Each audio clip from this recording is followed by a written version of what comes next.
جی جی آواز. السلام علیکم ورحمۃ اللہ. اچھا ایک تو آپ دوست آگے ہو جائیں تھوڑا تھوڑا. بڑا خوبصورت ترنم سے آپ نے کلام اقبال پڑھا ہے جی. تھوڑا آگے ہو جائیے پلیز. ایک دفعہ آگے ہو جائیں دوست سارے کے سارے. مجھے پتہ ہے آپ بہت مشکل میں ہیں. آپ کے مزاج میں بشاشت کے لیے میں ایک دو باتیں پہلے رکھوں گا 1-2 منٹ. بزرگ وہیں بیٹھے رہیں اور نوجوان آگے آگے ہو جائیں جی, تاکہ دوسرے دوستوں کو بھی جگہ ملے.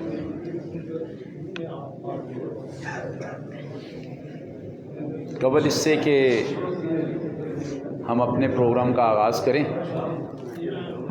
میں ایک بہت مزیدار سی چیز آپ کو سنانا چاہوں گا. یہ زیادہ جو ہے وہ سٹیج کے لیے چیز اہم ہے. آپ تو قابل رحم ہیں اس وقت ڈاکٹر صاحب, خالد صاحب. میں نے کہا جو بات میں سنانے لگا ہوں یہ منتظمین کے لیے, اسٹیج پر تشریف فرما لوگوں کے لیے, ان کے لیے زیادہ ہے. اور جو دوست بیچارے اور بزرگ ہمارے نوجوان دوست سامنے بیٹھے ہیں وہ تو قابل رحم ہیں. سچی بات یہ ہے دنیا کا سب سے مشکل کام سننا ہے, سب سے مشکل کام.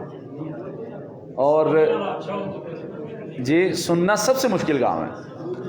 ہم گپ شپ بھی کریں گے آگے جا کے, لیکن ابھی جو میں بات کر رہا ہوں اس کو آپ سن لیں تھوڑی دیر کے لیے اور مزید سن لیں. وہ ایک پروفیسر صاحب نے یا ایک لیکچرر صاحب نے یا ایک مولوی صاحب نے پہلی اپنی وزٹنگ تقریر تیار کی تھی. بالکل پہلی, جب پہلی تیار کی اور اب انہوں نے کل جا کے یونیورسٹی میں یا کالج میں اپنا لیکچر ڈلیور کرنا تھا, یا مولانا صاحب نے اپنا پہلا خطبہ جمعہ ارشاد فرمانا تھا.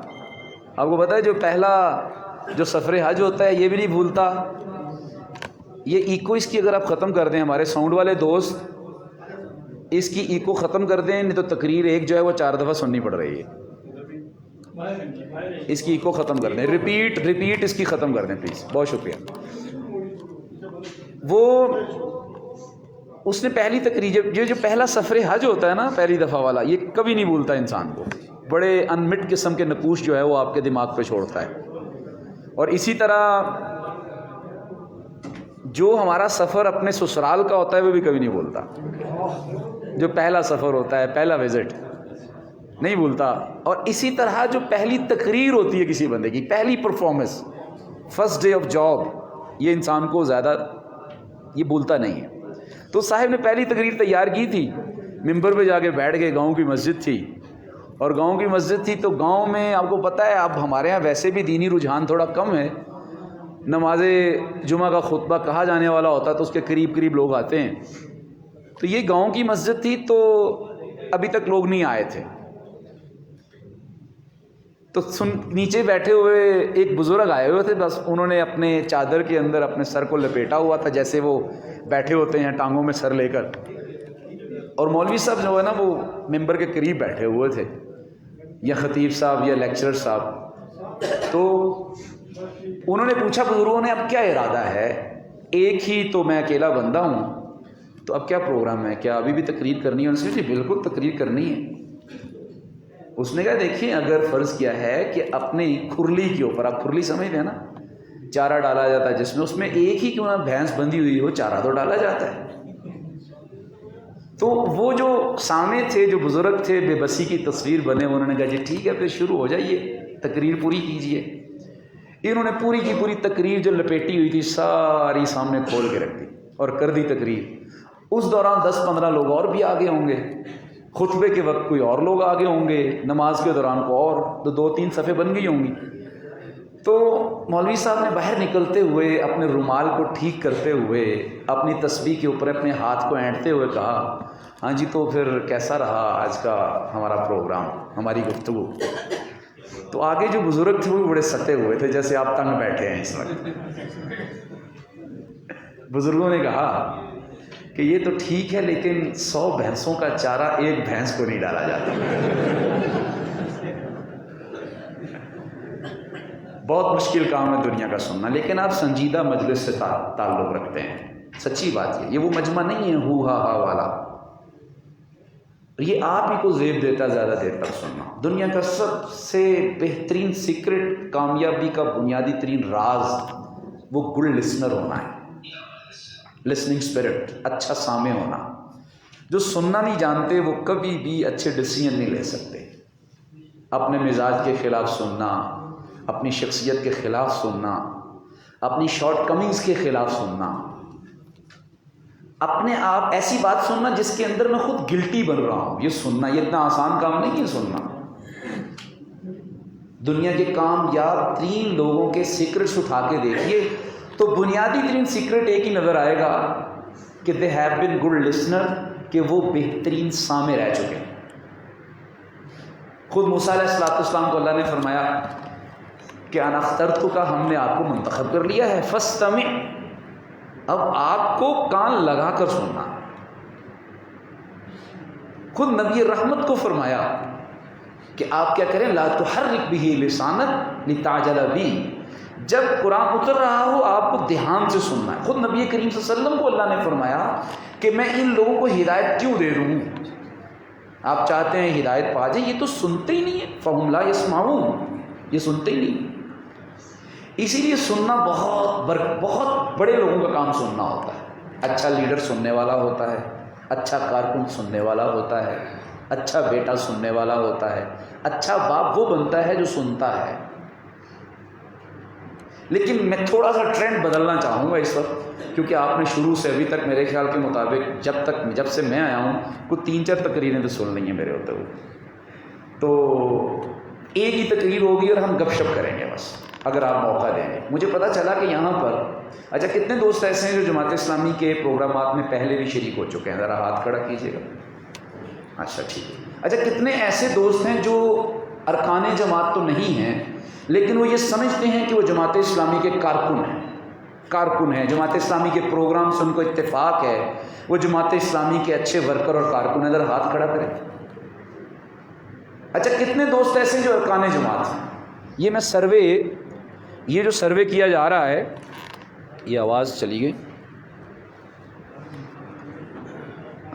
گئی، اچھا یہ جو سروے میں نے آپ کے سامنے رکھا ہے میری اپنی تشنگی کے لیے، اپنی بے چینی کو ختم کرنے کے لیے ہے، کیونکہ مجھے جو بریف کیا گیا تھا وہ یہ کیا گیا تھا کہ ارکان، کارکنان، امیدواران ہوں گے، اور چونکہ ہم ایک اجتماعیت سے جڑے ہوئے لوگ ہیں، ہم ایک تنظیمی لوگ ہیں، تو ہم نے تنظیمی آداب، کارکن اور قیادت کی ذمہ داریاں، اجتماعیت کیسے چلتی ہے، مقاصد کیسے حاصل ہوتے ہیں، اس تناظر میں بات کرنی ہے۔ لیکن جب یہاں میں پہنچا تو مجھے پتہ چلا کہ زیادہ لوگ ہوئے ہیں جو ارکان اور کارکنان نہیں۔ خیر مجھے اب تسلی ہو گئی ہے تو اب میں سورہ یوسف ہی پہ بات کرتا ہوں۔ بند کر دی ہیں؟ اچھا آپ نے کچھ شرارت کی۔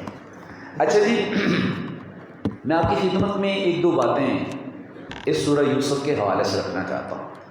کوئی مجھے دوست بتائے گا کہ قرآن مجید میں اللہ تبارک و تعالیٰ نے کن 2 انبیاء کے واقعے کو تفصیل کے ساتھ بیان کیا ہے؟ ہم ڈسکشن کر رہے ہیں، گپ شپ کریں گے، کوئی ساتھی بتائیں۔ حضرت موسیٰ علیہ السلام اور حضرت یوسف علیہ السلام۔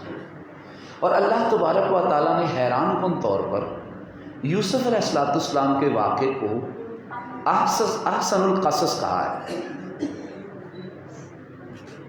سٹوریز میں سے اور واقعات میں سے بہترین واقعہ قرار دیا ہے اس کو، سمجھنے کے لیے، سمجھانے کے لیے، عبرت کے لیے، نصیحت کے لیے۔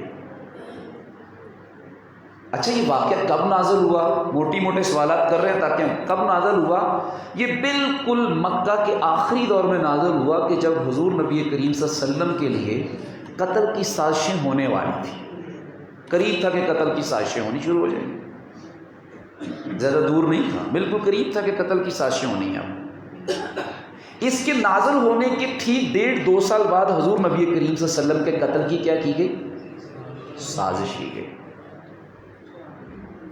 جس طرح حضرت یوسف علیہ السلام کے قتل کی سازش ان کے اپنے قبیلے والوں نے، اپنے خاندان والوں نے، اپنے بھائی بندوں نے کی تھی، بالکل حضور نبی کریم صلی اللہ علیہ وسلم کے قتل کی سازش بھی کس نے کی تھی؟ اپنے ہی رشتہ داروں نے کی تھی، اپنے قبیلے والوں نے کی تھی۔ جس طرح یوسف علیہ السلام قتل کی سازش کے باوجود اللہ کی خاص مشیت سے بچ کر چلے گئے تھے، بالکل اسی طرح حضور نبی کریم صلی اللہ علیہ وآلہ وسلم بھی اللہ کی خاص مشیت سے بچ کر کیا ہو گئے تھے؟ چلے گئے تھے۔ جس طرح حضرت یوسف علیہ السلام کنویں میں ڈالے جانے کے باوجود کل کو حاکم بن کے واپس لوٹے تھے یا حاکم بنے تھے، اقتدار ملا تھا، بالکل حضور نبی کریم صلی اللہ علیہ وآلہ وسلم کو بھی قتل کی سازش کا شکار ہونے کے باوجود اور مدینہ چلے جانے کے باوجود واپسی جب ہوئی تو کس حیثیت سے ہوئی تھی؟ حکمران کی حیثیت سے ہوئی تھی۔ جس طرح قتل کی سازش کرنے والے لوگوں کو مایوسی، نا امیدی، ان کو شرمندگی کا جو ہے وہ سامنا کرنا پڑا، موسیٰ علیہ السلام کے لوگوں کو، ان کے بھائیوں کو شرمندگی سے آنکھیں جھکا کے کھڑے ہوئے تھے، بالکل حضور نبی کریم صلی اللہ علیہ وسلم کے معاملے کے اندر بھی مشرکین مکہ کو کیا کرنا پڑا تھا۔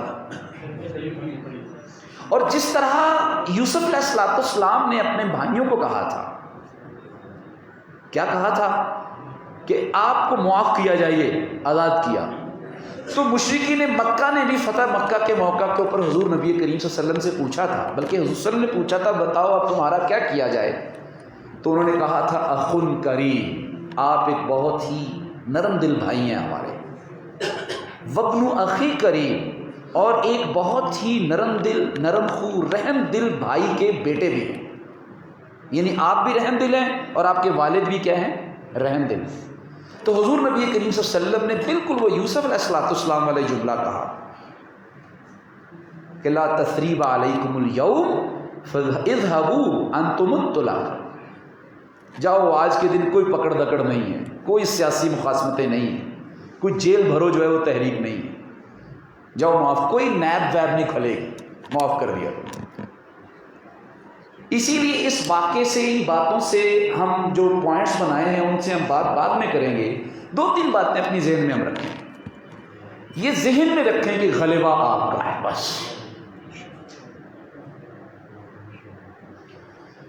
اور یہ میرے کہنے کی بات نہیں ہے، آپ تو ایک دن پہلے الیکشن ہارتے ہیں، ایک دن پہلے آپ کو محروم کیا جاتا ہے، دوسرے دن اب دوبارہ الخدمت فاؤنڈیشن کے نام کے اوپر اب دوبارہ لوگوں کے درمیان موجود، آپ کو کون ہرا سکتا ہے؟ اب بالکل اسی قبیل سے ہیں آپ کی عادتیں، آپ کی حرکتیں، اور اگر میں مزاح میں کہوں تو آپ کے رویے بالکل ویسے ہی ہیں جیسے رویے کسی تحریکی کارکن کے ہونے چاہیے، اسی لیے مایوس مت ہوں۔ ہمیشہ بحرانوں سے اللہ تبارک و تعالیٰ کیا پیدا کرتا ہے؟ کرائسس سے، محرومیوں سے اللہ تبارک و تعالیٰ مواقع پیدا کرتا ہے۔ میں آپ کے سامنے ابھی ٹو دی پوائنٹ واقعے پہ آتا ہوں۔ آپ سب لوگ کہتے ہیں کہ ہم کسی نہ کسی دائرے کے اندر، ایک منٹ ٹھہریے، یہ کرسی ہٹا دیتے ہیں، یہ کرسی ہٹا لیتے ہیں، ہون آرام ہے جی، نظر آ رہا ہے ساتھیوں کو؟ میں اس کو اور پیچھے کر لیں،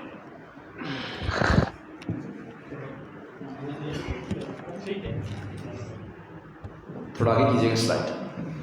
دیکھیں اللہ تبارک و تعالیٰ نے فرمایا نحن نقص علیک احسن القصص بما اوحینا الیک ھذا القرآن وان کنت من قبلہ لمن الغافلین، ہم نے آپ کے اوپر بہترین واقعہ نگاری کی ہے، قصہ گوئی کی ہے، جس کے وحی کے ذریعے تھے، قرآن کے ذریعے سے، اور اس سے پہلے آپ کس میں تھے؟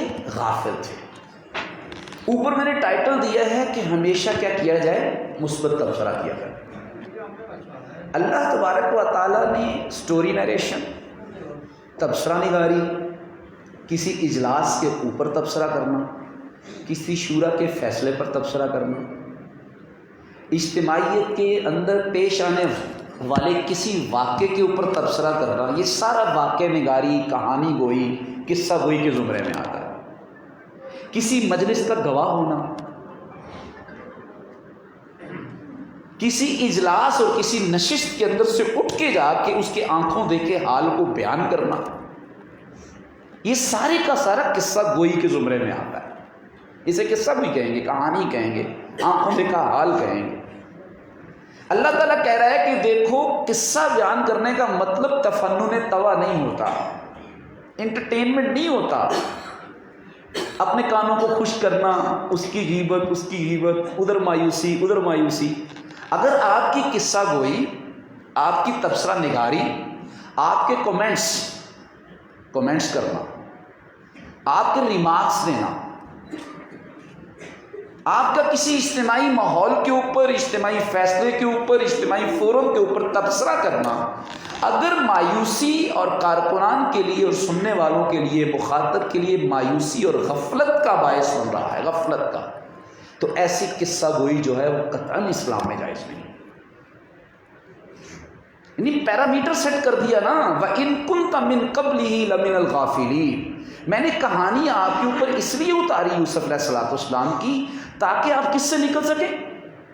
غفلت سے نکل سکیں، لاپرواہی، مایوسی، بدگمانی، بد اعتمادی، یہ غفلت کی تشریحات ہیں۔ تساہل پسندی، جمود، غفلت کے یہ عنوانات ہیں۔ لا تعلقی، آئسولیشن میں چلے جانا، یہ غفلت کے عنوانات ہیں سارے کے سارے۔ اب یہاں میں تھوڑا سا ہم اسٹریٹ وے کلام کرتے ہیں، سیدھی بات، دو ٹوک۔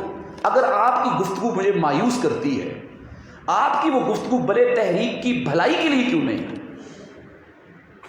آپ کی گفتگو اگر آپ کے گھر کے بھائی، خونی نسبی بھائی کو اگر مایوس کرتی ہے تو وہ گھر کے لیے ہی بہتری کے لیے آپ نے بات کیوں نہیں کی، وہ کہانی کیوں نہیں سنائی؟ اسلام کہتا ہے وہ تمہارے لیے ٹھیک نہیں۔ یہ آپ کے انفرادی اور اجتماعی بقا کے لیے نہایت نقصان دہ عمل ہے کہ آپ کوئی کہانی، کوئی واقعہ، کوئی تبصرہ، کوئی کومنٹ، کوئی ریمارکس اس لیے دے رہے ہوں کہ آپ تو بہتری کرنا چاہتے ہیں، لیکن اس کے نتیجے میں کیا پیدا ہو رہا ہے؟ مایوسی پھیل رہی ہے۔ مایوسی پھیلانا کبھی بھی قرآن کا ہے، وہ نہیں کارکن، وہ قائد نہیں ہے جو شخصیات کو ڈسکس کرتا ہو، جو کسی ایک واقعے کو لے کر مایوسی کا باعث بنتا ہو، یا کسی ایک واقعے کو لے کر مجموعی سینیریو کو جو ہے وہ بلر کرنے کی، اسے دھندلا کرنے کی، اسے گدلا کرنے کی کوشش کرتا ہو، اور کسی جز کو لے کر کل کے اوپر جو ہے وہ جو ریموور پھیرنا چاہتا وہ کارکن نہیں، وہ کچھ اور شے ہے، وہ کارکن نہیں۔ مثبت تبصرہ نگاری ہونی چاہیے۔ آپ جب بھی بولیں، کسی پر تبصرہ کریں، کسی شخصیت پہ کریں، کسی شورا کے فیصلے پہ کریں، اس میں سے آپ کے لیے ایک لائٹننگ سچویشن، آپ ٹنل سے روشنی دکھانے والے ہونے چاہیے۔ اس سب کا ہم سارے شکار ہیں، کوئی بھی نہیں بچا ہوا اس سے، ہم بولتے ہوئے خیال نہیں کرتے۔ وہ جو حضور نبی کریم صلی اللہ علیہ وآلہ وسلم نے ارشاد فرمایا کہ کوئی شخص مجھے اپنی زبان کی اور اپنی شرمگاہ کی مجھے کیا دے دے؟ ضمانت دے دے، میں اسے کس کی ضمانت دیتا ہوں؟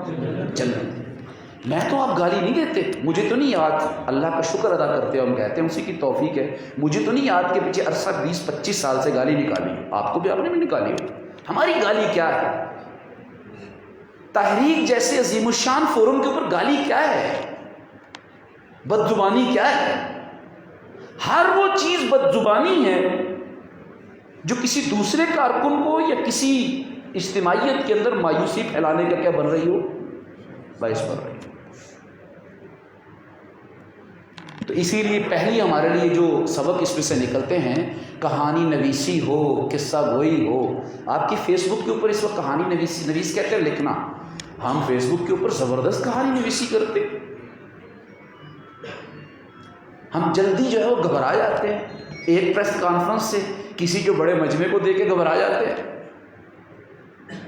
کسی کے بڑے جتھے کو دیکھ کے گھبرا جاتے ہیں، اور پھر اس کے نیچے تبصرہ کرتے ہیں، یا اس پوسٹ کو ہم ان لوگوں کو ٹیگ کر رہے ہوتے ہیں۔ ٹیگ آج کل کہانی گوئی کا کیا طریقہ ہے؟ ٹیگ کرنا، شیئر کرنا، یہ بھی کہانی گوئی میں آتا ہے۔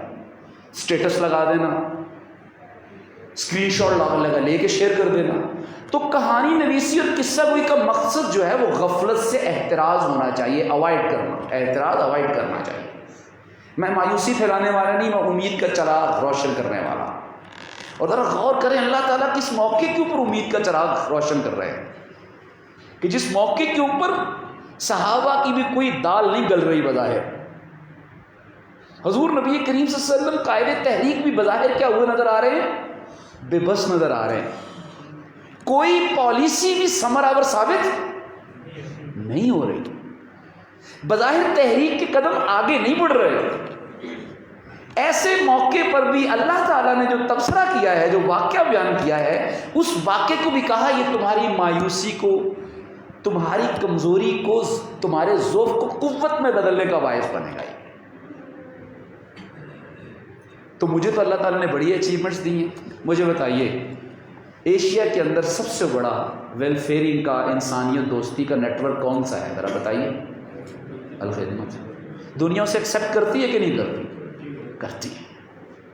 مجھے بتائیے کہ آپ کو کہنے، سننے، واعظ کرنے، نصیحت کرنے، احتجاج کرنے، بیوروکریسی کے اندر پینیٹریٹ کرنے، ٹیکنوکریٹس کے اندر اپنی جو ہے وہ قبولیت کو بڑھانے، کیا اس کی ابھی گنجائش موجود ہے کہ نہیں ہے؟ موجود ہے۔ اسی لیے حالات سے مایوس مت ہوں۔ صرف ایک جزوی کمزوری ہے، ویسے تو وہ یہاں نظر نہیں آتی۔ آپ کی انٹرنیشنل اسٹیبلشمنٹ جو مرکز سے میری مراد ہے، جو پاکستان میں حکومت لے کر آتی ہے، وہ یہاں پر کب چاہے گی کہ یہاں پر انتخابات کو جو ہے وہ کھلا چھوڑ دیا جائے؟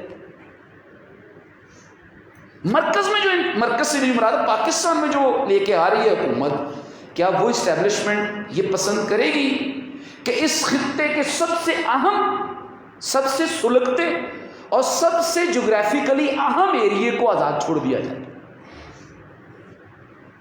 اس کے باوجود اب 10-15,000 12,000 16,000 ووٹ لیتے ہیں۔ میں جنرل کینوس میں بات کر رہا ہوں، عمومی تناظر میں، کہ ایک جزوی ناکامی جو بظاہر آپ کو محسوس ہوتی ہے، وہ بھی اغیار کی سازشوں کی وجہ سے ہے۔ اور میں اس پہ تبصرے کرتا ہوں تو میں مجموعی ماحول کے اندر مایوسی پھیلا رہا ہوں۔ مایوسی مت پھیلائیے۔ آگے کیا ہے؟ ٹیم ورک اور اجتماعیت کا اندرونی تبادلہ خیال کا ماحول۔ یہ کنکلیوڈ کر رہے ہیں، پھر اگلی سلائیڈ پہ جائیں گے۔ ٹیم ورک ہم کرتے ہیں نا سارے، ٹیم ورک کے اندر، تبادلہ خیال کے اندر، ٹیم ورک جب ہم کر رہے ہوتے ہیں، کوئی اجتماعی پالیسی بناتے ہیں، کوئی شورا کا اجلاس کرتے ہیں، کوئی ذمہ داریاں تفویض کرتے ہیں، آپ نے یہ کرنا ہے اور اس نے وہ کرنا ہے، اس میں کوئی کر پاتے ہیں، کوئی نہیں کر پا رہے ہوتے، پھر اس کے بعد ہم اس کے اوپر جائزہ لینے کے لیے تبادلہ خیال کرتے ہیں، تبصرہ کرتے ہیں، تو ہمیشہ مشاورت کے دوران، منصوبہ بندی کے دوران اور احتساب اور جائزے کے دوران، یہ تینوں مراحل ہوتے ہیں نا، ان تمام مراحل کے اندر جب بھی میں تبادلہ خیال کروں تو وہ تبادلہ خیال کسی ذاتی بائسنس، ذاتی تعصب کی بنیاد کے اوپر وہ کبھی بھی مایوسی پھیلانے والا نہیں ہونا چاہیے۔ میں خاموش ہوں تو نہیں پہچانا جاؤں گا، میں بولوں گا، تبادلہ خیال کروں گا تو پہچانا جاؤں گا کہ میں مشورہ کہاں سے دے رہا ہوں۔ اسی لیے کیا ہے؟ ٹیم ورک اور اجتماعیت کا اندرونی تبادلہ خیال اور میڈیا کا نظام، اندرونی میڈیا کا نظام۔ اندرونی میڈیا کیا ہے؟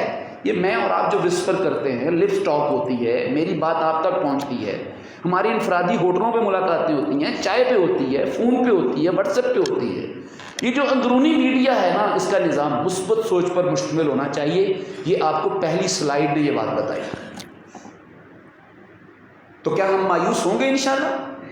نہیں۔ کیا ہم اپنی زبان کو قابو میں رکھیں گے کہ نہیں رکھیں گے؟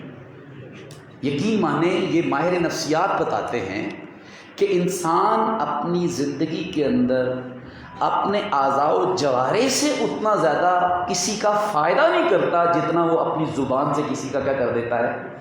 نقصان کر دیتا ہے۔ اپنے پارٹس آف باڈی سے اتنا کسی کا فائدہ نہیں کرتا جتنا کہ وہ اپنی زبان سے کیا کر دیتا ہے؟ کسی دوسرے کا۔ کہا کل الخیر، یا تو اچھی بات کہا کرو، اولی یسمت، یا کیا رہا کرو۔ اور ویسے ہر بات پہ تبصرہ کرنا میری ذمہ داری نہیں ہے نا دوستو، ہمیں ہر معاملے میں ناک نہیں گھسیڑنا چاہیے، ہم یونیورسل نہیں ہیں، ہم مقامی ہیں، مقامی۔ حضور نبی کریم صلی اللہ علیہ وسلم نے مکہ میں رہتے ہوئے صرف مکہ کی فکر کی، مدینہ میں کیا چل رہا ان کو فکر نہیں تھی، اور یہ کوئی عیب نہیں ہے، یہی اصل کام، یہ قانون فطرت ہے کہ درخت کو زیب دیتا ہے کہ جہاں وہ اگا ہوا ہے وہیں سے وہ انرجی لے اور وہیں پر سایہ لے، دانہ کہیں اور سے چگا جائے، انڈا کہیں اور دیا جائے، یہ تو مناسب رویہ نہیں۔ ہاں جب مکہ میں چلے گئے ہیں، سوری مدینہ میں جب چلے گئے ہیں، تو مدینہ میں جانے کے بعد پھر چونکہ پھر آپ نے ایران اور روم کے بارے میں نہیں سوچا، پھر زیادہ فوکس کس پہ تھا؟ اپنی ڈومین میں تھا. بھی مجھ سے میری یوسی کے بارے میں پوچھا جائے گا، بس مجھ سے میرے اہل خانہ کے بارے میں پوچھا جائے گا، مجھ سے میرے دعوتی حلقے کے بارے میں پوچھا جائے گا کہ آپ کا 40 گھروں پر مشتمل اڑوس پڑوس میں دعوتی حلقہ تھا کہ نہیں تھا. مجھ سے میرے روابط کے بارے میں پوچھا جائے گا. کیا یہ تھوڑے کام ہیں کرنے والے ایک رکن جماعت کے، کارکن جماعت کے؟ ایک کارکن جماعت کے یہی کام بہت زیادہ کرنے والے. اگر ہم اپنے کارکن کو، اپنے رکن کو اس کام کے اوپر فوکس کروا دیں تو کافی حد تک، ویسے تو الحمدللہ بہت بچت ہے، جو کہیں نہ کہیں تخریبی سرگرمیاں نظر آ رہی ہوتی ہیں جو تحریک کے لیے مہلک ہوتی ہیں، وہ ختم ہو جائیں. وہ کسی نے ایک جن قابو کر لیا، آگے سلائڈ پر جاتے ہیں پھر ہم. جن قابو کر لیے، تو جب جن قابو کیا نا تب جن بہت تنگ کرتا تھا. وہ اسے کوئی جاب اسائن کرتا تھا، جن جھٹپٹ جا کے اور منٹوں سیکنڈوں میں جا کے کیا کرتا تھا، وہ کام کر لیتا تھا، پھر آگے بیٹھتا تھا. کبھی اس کی بغل کے اندر جو انگلی چبوتا تھا، کبھی اس کی چیز اٹھا لیتا تھا، کبھی کان کھینچ دیتا تھا، کبھی کوئی چیز غائب کر دیتا تھا. وہ بندہ تنگ پڑ گیا کہ اس نے میرے ناک میں دم کر دیا ہے. اس نے کہا جناب دیکھیں نا، جن قابو کر بیٹھا ہوں، سمجھ نہیں لگتی کیا کروں، کام جھٹپٹ میں کرتا ہے، بعد میں تنگ کرتا رہتا ہے. اس نے کہا یہ کون سا مشکل کام ہے، بڑا آسان کام ہے. تو کیا کیا جائے؟ بھئی آسان کام یہ کہ گھر کے اندر ایک لمبا سارا بانس گاڑیے آپ، اور جب اس کو کوئی جاب دینی ہو، کوئی آپ ذمہ داری لگانی ہو تو ذمہ داری لگا دی. ادروائز اس سے کہا کرے بس جب تک اگلا کام نہیں دیتا اس بانس کے اوپر چڑھو نیچے اترو، اوپر چڑھو نیچے اترو، یہی کام کرتے ہیں. تھوڑا سا مسئلہ ہماری طرف بھی ہے، ہم کارکن کو انگیج نہیں کر پا رہے ہوتے.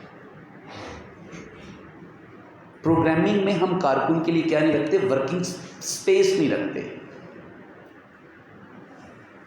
ہر رکن کی ذمہ داری ہے، وہ کارکن ہوتا ہے بیسیکلی. تو رکن کی ذمہ داری ہے، پہلی بات یہ کہ آٹو ایکٹیو ہو. وہ سید مودودی رحمہ اللہ کہتے ہیں کہ وہ کارکن کیسا ہے جماعت اسلامی کا کہ جس کو دھکا لگا کے کیا کرنا پڑے، سٹارٹ کرنا پڑے. بھئی یہ تو بنیادی کام ہے نا میرے کرنے کے. اگر جماعت اسلامی دیکھیں نا، زیادہ سے زیادہ میرا اعتراض کیا ہوتا ہے کہ جی مرکز کی پالیسی ٹھیک نہیں ہے. 1 منٹ کے لیے آپ جی مرکز کی پالیسی ٹھیک نہیں ہے، یہ سیاسی پالیسی ٹھیک نہیں ہے، تو اس میں سے کیا یہ گنجائش نکلتی ہے کہ میں گھر بیٹھ جاؤں؟ نہیں نکلتی. فرض کر لیں جماعت اسلامی 180 ڈگری پر پھر جاتی ہے، اور آج اقامت دین کی، نفاذ شریعت کی اور اسلام کے غلبے کی تحریک ہے. یہ کل کو 180 ڈگری پر پھرنے کے بعد یہ کہتی ہے کہ جی دیکھیں ہم نے تو کمیونزم کو پروان چڑھانا ہے، ہم نے تو سوشلزم کو، سرخ ہے سرخ ہے شیعہ سرخ ہے، یہ نعرہ لگا دیتی ہے. تو مجھے ایمان سے بتائیے، کیا بحیثیت انسان خلیفہ ارض، بحیثیت مسلمان بندگی رب، بحیثیت سربراہ گھرانہ، کیا میری ذمہ داریاں ختم ہو جائیں گی؟ میرے ذمہ تو پھر بھی وہی بنیادی کام رہنے ہیں جو تحریک میں ہوتے ہوئے بھی رہنے چاہیے. وہی اجتماع اہل خانہ، گھر والوں کو ٹھیک کرنا. پوری تحریک اسلامی 180 ڈگری پر پھر گئی ہے، لیکن میرے ذمہ تو پھر وہی کام ہے نا کہ میں سود کے خلاف نفرت کرتا رہا.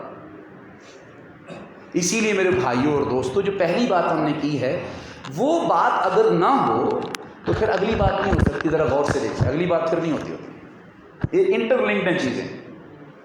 اگر پہلا کام نہ ہو، مثبت سوچ، مثبت ذہنیت، آپٹیمسٹک اپروچ، اچھا یا بولتے ہوئے احتیاط، خوشگمانی، اگر یہ نہ ہو، بدگمانی ہو، تو نقصان کیا ہوتا ہے؟ پھر انسان کبھی بھی بڑے خواب دیکھنے کی صلاحیت، بڑے خواب مثبت ذہنیت کی دین ہوتے ہیں. بڑی شخصیت صاف اور ستھری ذہنیت کی علامت. یہ ایکسپینشن ہے. جتنی گہری بنیاد ہوگی بلڈنگ اتنی ہی کیا رہے گی. بڑا خواب دیکھنا، خواب بڑا دیکھیے، ذرا اور کیجیے گا. ایک قال یوسف، جب یوسف علیہ السلام نے کہا لی ابی، اپنے ابا حضور سے، یا ابتی، اے میرے ابا حضور، انی رأیت احد عشر کوکبا، میں نے تو 11 ستارے دیکھے ہیں. میں رات کو خواب میں کیا دیکھتا ہوں؟ 11 ستارے دیکھتا ہوں. والشمس والقمر، اور ایک سورج دیکھتا ہوں اور ایک چاند دیکھتا ہوں. اس حالت میں رأیتهم لی ساجدین، میں ان کو اس کیفیت میں دیکھتا ہوں کہ یہ 11 ستارے اور چاند اور سورج اور چاند میرے سامنے کیا کر رہے ہیں؟ سجدہ، میرے مقام اور مرتبے کو تسلیم کر رہے ہیں۔ خواب بڑا دیکھیے، چھوٹا خواب دیکھنے والا تحریک کا کارکن نہیں۔ خواب ہی ایک ایسی چیز ہے جو مفت ہے، جس کی قیمت ادا کرنی پڑتی ہے۔ چھوٹا خواب دیکھنا جرم ہے، جرم۔ یہ خواب میں ڈاکٹر بن بہت بڑا خواب ہے انسانیت کی خدمت کرنا، لیکن ناکافی ہے۔ میں ایک سٹوری سناتا ہوں آپ، اس کے بعد رات قریب 9-10-11 کا ٹائم، اور تمام لوگ جو ہیں وہ گاؤں پہ سونے کے قریب ہیں، سونے والے ہیں، اندھیرے میں ڈیرے ڈال لیے ہوئے ہیں، رات یہاں وہاں پھیل چکی ہے، اور تمام لوگ تقریباً اپنی جو ہے وہ بتیاں گل کر کے کمکمے جو ہے وہ بجھا کے اور لائٹیں جو ہے بند کر کے سونے کی تیاری کر رہے ہیں۔ وہ سو چکے ہیں، وہ سونے کی تیاری کر رہے ہیں، وہ بستر بچھا رہا ہے تو سراہنا رکھا، وہ مچھر سے پریشان کر رہا ہے کیا کروں گا۔ لیکن اسی گاؤں میں ایک محلہ ایسا ہے، اور محلے میں ایک گھر ایسا ہے کہ گھر کی کھڑکی سے روشنی باہر اسپاٹ لائٹ کی طرح باہر گلی کے کسی خاص حصے کو کیا کر رہی ہے؟ روشنی۔ یہ تو گلی کے کمرے کے باہر کا منظر ہے۔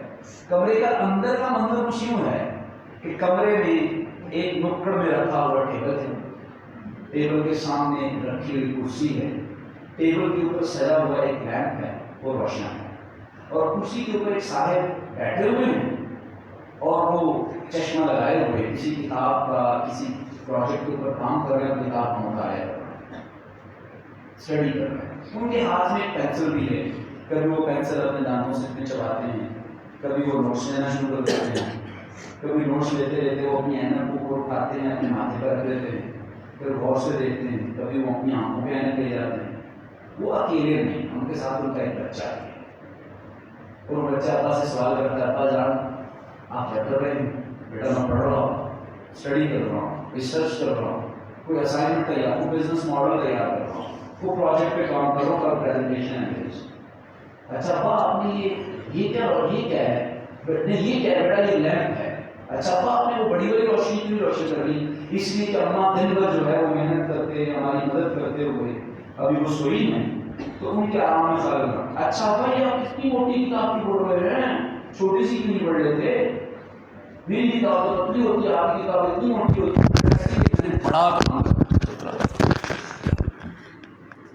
میں نے بڑا کام کرنا تھا، چھوٹا کام میں نے نہیں کرنا۔ اچھا آپ نے چھوٹا کام بڑا، یہ سوال وہ چھوڑ دیں، میں بتا دوں، یہ کام وہ کام، یہ سوال وہ سوال کرتے ہوئے بچہ کیا کر رہا ہوتا ہے؟ اپنے ابا کو ڈی ٹریک کر رہا ہے، ڈسٹرب کر رہا ہے۔ لیکن ابا بھی اچھی طرح آگاہ ہیں اس بات سے کہ یہ تو بچے کا حق ہے، یہ تو بچے کا حق ہے کہ اس کو جواب دیا جائے، سنب تو نہیں کیا جا سکتا، انسان کو تشنگی میں نہیں رکھا جا سکتا۔ لیکن ابا کو یہ بھی پتا ہوتا ہے کہ اگر اس کے جوابات دیتا رہا اور یہ سوال کرتا رہا تو میں نے تو رات 11 بج رہے ہیں، میں نے سونا بھی ہے، آرام بھی کرنا ہے، کل پروجیکٹ میں نے جا کے اس کی پریزنٹیشن دینی ہے، کوئی اسائنمنٹ ہے میرے ذمے، تو یہ تو مشکل ہو جائے گا۔ ابا کی ٹیبل پر پڑے ہوئے کاغذ پہ نظر پڑتی ہے اور وہ اٹھا کے دیکھتے ہیں، اور دیکھنے کے بعد کہتے ہیں دیکھو بیٹا یہ پتہ ہے کیا ہے؟ جی ابا کیا ہے؟ بیٹا دیکھو یہ دنیا کا نقشہ ہے، میپ ہے، یہ دنیا کا نقشہ ہے، دیکھو بیٹا یہ پاکستان ہے، یہ انڈیا ہے، یہ چائنا ہے، یہ سری لنکا ہے، یہ ساری ایشیائی ریاستیں ہیں، اور دیکھو بیٹا یہ سارا یونائٹڈ اسٹیٹس آف امریکہ ہے، یہ سارے عرب امارات ہیں، دیکھو بیٹا یہ جو بلو کلر میں نظر آ رہا ہے سارے کا سارا یہ پانی ہے، اور یہ فلاں ہے، اور یہ فلاں ہے، اور یہ افریقی ریاستیں ہیں، دیکھو بیٹا دیکھ لیا دنیا کا نقشہ؟ جی ابا جی دیکھ لیا، بار بار دیکھ لیا۔ ابا اس نقشے کو پکڑتے ہیں اور پکڑنے کے بعد اس کو مختلف حصوں میں پھاڑ کے اس بچے کو دیتے ہیں اور کہتے ہیں بیٹا برابر والے کمرے میں چلے جائیے، اپنی مرضی کی منچاہی روشنی اور کمکمہ روشن کر لیجئے اور اس دنیا کو ٹھیک کر کے لائیے۔ کس کو ٹھیک کر کے لائیے؟ اس دنیا کو ٹھیک کر کے لائیے۔ اچھا اب ابا کو یہ تھا کہ یہ برابر والے کمرے میں جائے گا، تھکاوٹ کی وجہ سے کاغذ کے ٹکڑوں پر لیٹا ہوا پاؤں گا، اس کو لا کے اس کی اماں کے ساتھ سلا دوں گا، اس کا کام بھی جزوی طور پہ تمام ہو جائے گا اور میرا کام بھی کیا ہو جائے گا؟ تمام ہو جائے گا۔ لیکن ابھی 15 منٹ گزرتے ہیں، کہ بچہ نعرہ لگاتا ہوا ایسے مکہ لہراتے ہو. آپ ذرا ایک دفعہ مکہ بنا دیں, تھوڑا سا مکہ بنا دیں, نعرہ نہیں لگائیں گے ہم, صرف مکہ بنائیں, ذرا زور سے بنا رہے ہیں ایک طرح سے. مکہ لہراتے ہوئے بھاگتے ہوئے بچہ آتا ہے اور کہتا ابا جان میں نے دنیا ٹھیک کر دی. کتنا خوبصورت نعرہ ہے, کتنا بڑا خواب ہے. ابا جان میں نے کیا کر دی, دنیا ٹھیک کر دی ہے. ابا جان میں کامیاب ہو گیا, ابا جان ہررا میں نے دنیا ٹھیک کر دی. بھاگے بھاگے آتا ہے اور ابا اپنے ٹیبل کے اوپر اس پورے نقشے کو بچھا کے بکھیر کے دیکھتا ہے, اور دیکھنے کے بعد کہتا ہے کہ بیٹا یہ کیسے کر لیا تم نے, واقعتاً سب کچھ اپنے آرڈر میں آ چکا ہے. کہتا ابا جان جب آپ دنیا خراب کر رہے تھے نا اور دنیا کے نقشے کو پھاڑ رہے تھے تو آپ کی نظر صرف اس کی ایک سائڈ پر تھی, اس کی بیک پر نظر نہیں تھی. میں نے دنیا کا نہیں ٹھیک کی, میں نے دنیا کا نقشہ نہیں ٹھیک کیا, میں نے تو دنیا کے نقشے کے پیچھے ایک تصویر تھی اسے ٹھیک کیا ہے. دنیا آپ سے آپ کیا ہو گئی ہے, ٹھیک ہو. آپ بتا دیں وہ کیا چیز ہو سکتی ہے, وہ انسان کی تصویر تھی. ابا جان میں نے انسان کو ٹھیک کیا, بس دنیا آپ سے آپ کیا ہو گئی ہے, ٹھیک ہو گئی. آپ سے آپ ٹھیک ہو گئے. یہ جو اشارے توڑتے ہیں, میرے خیال میں کل کی نیوز ہیڈ تو یہ ہونی چاہیے 10 بکریوں نے بہنگم انداز میں روڈ سے گزرتے ہوئے اشارے توڑ دیے. یہ ٹریفک سگنل. آج عدالت کے احاطے کے اندر 10 گدھوں کی لڑائی ہوئی, 2 گدھوں کا خون بہہ گیا. یہ تو انسان ہی کر رہا سارا کچھ. یہ جتنا فساد ہے زمین کے اوپر یہ کس کی وجہ سے ہے, یہ انسان کی وجہ سے. اور اس انسان کی وجہ سے زیادہ فساد ہے جو زیادہ با اختیار ہے. ایک خانچہ فروش کا فساد کیا ہوگا, ایک حکمران کا فساد زیادہ فساد ہے. ایک حاکم وقت کا, ایک جج کا, ایک قاضی کا, ایک پالیسی میکر کا فساد زیادہ بڑا فساد ہوگا, جس کو قرآن مجید نے فرمایا ظہرت الفساد فی البر والبحر بأید الناس. خشکی اور تری کے اوپر فساد پھیل گیا انسانوں کے اپنے کس کی وجہ سے, کرتوتوں کی وجہ سے, ان کی کمائی کی وجہ سے. خواب بڑا دیکھنا ہے, چھوٹا خواب نہیں دیکھنا. چھوٹا خواب دیکھنا اپنی توہین ہے. یہ کوئی خواب نہیں ہے میں جاب کروں اور 9 to 5 بندہ بن جاؤں. 9 to 5 تو چابی والا کو پرزا ہو سکتا ہے, یہ مشینری ہو سکتی ہے کوئی نہ کوئی. یہ 9 to 5 والا بندہ بننا یہ خواب ہو کہ میری بس 2 لاکھ روپے کی آمدنی ہو جانی چاہیے, یہ خواب نہیں ہے, یہ اپنی توہین ہے, انسلٹ ہے انسان کی. تو خواب بڑا دیکھنا ہے. کہا اذ قال یوسف علیہ السلام نے اپنے ابا کو کہا میں نے یہ خواب دیکھا ہے. تو اب یہاں سے کچھ چیزیں بڑی بڑی نکلتی ہیں, سنیے گا. ابا نے کیا کہا, اب یہ خواب انہوں نے کس کو سنایا ذرا بتائیے گا. بھائیوں کو کیوں نہیں سنایا, کارکنان کو کیوں نہیں سنا دیا, اس رکن کو کیوں نہیں سنا دیا جو شورا کا رکن نہیں ہے. آپ سمجھ رہے ہیں نا میری بات.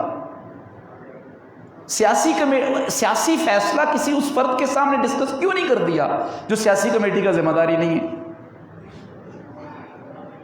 کسی ایمبیگوٹی کو, کسی ابہام کو, کسی تجسس کو, کسی خوش فہمی کو یا کسی غلط فہمی کو کسی ایسے کارکن کے سامنے بنیامین کے سامنے کیوں نہیں بیان کر دیا. وہی تو بھائی تھے نا. باقی 10 بھائیوں میں سے کسی کے اماں کے سامنے کیوں نہیں بیان کر دیا.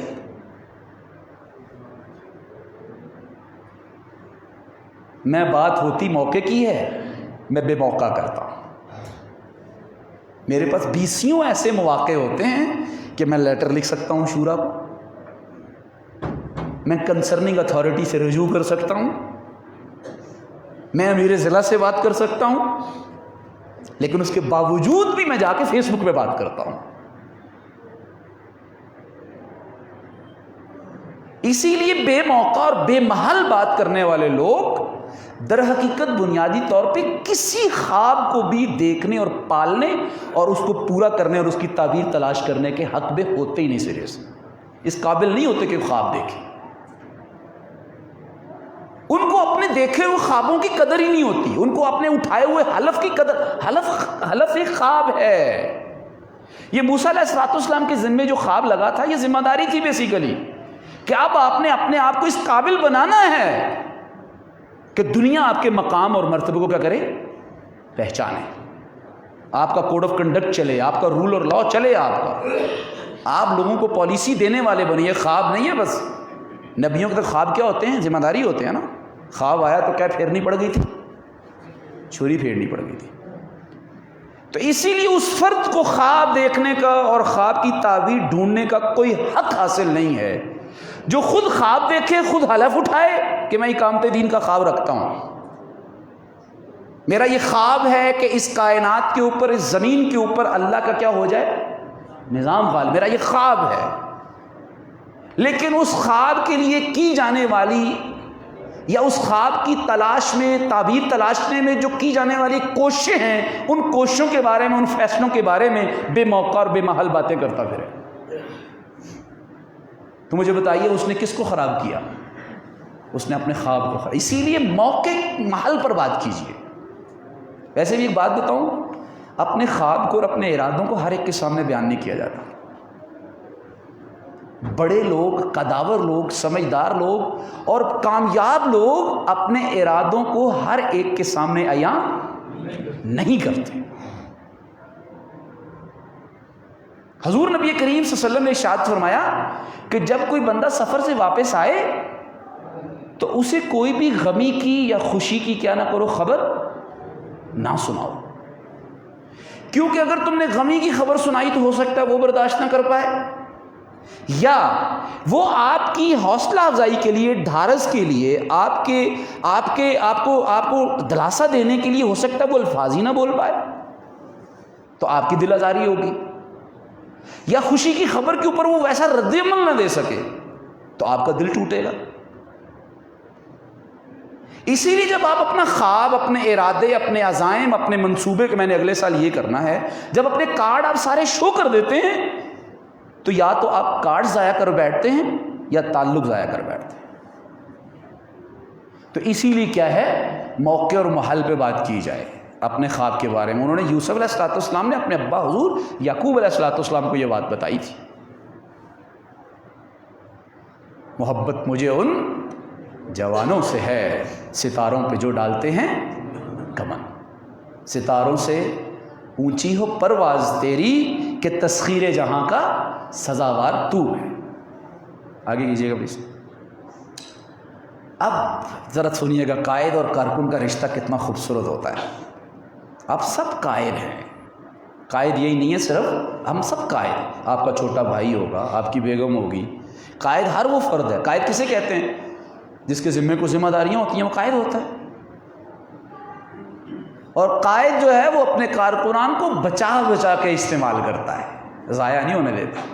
دیکھیے ذرا یوسف علیہ السلام کے والد محترم نے کیا بات کی. ایک قائد اپنے کارکن سے کیا بات کر رہا ہے، کہتا ہے لا تقصص رؤیاک علی اخوتک، اپنے بھائیوں کے سامنے اس واقعے کو بیان نہیں کرے. بہت کچھ بول رہا ہے یہ جملہ. نمبر 1، پہلی بات، حقیقی قائد اپنے کارکنان کی نفسیات سے آگاہ ہوتا ہے. نمبر 1. نمبر 2، حقیقی قائد اپنے کارکنان کی نفسیات سے آگاہ ہوتے ہوئے غیر ضروری تبصرہ ان کے اوپر نہیں کرتا.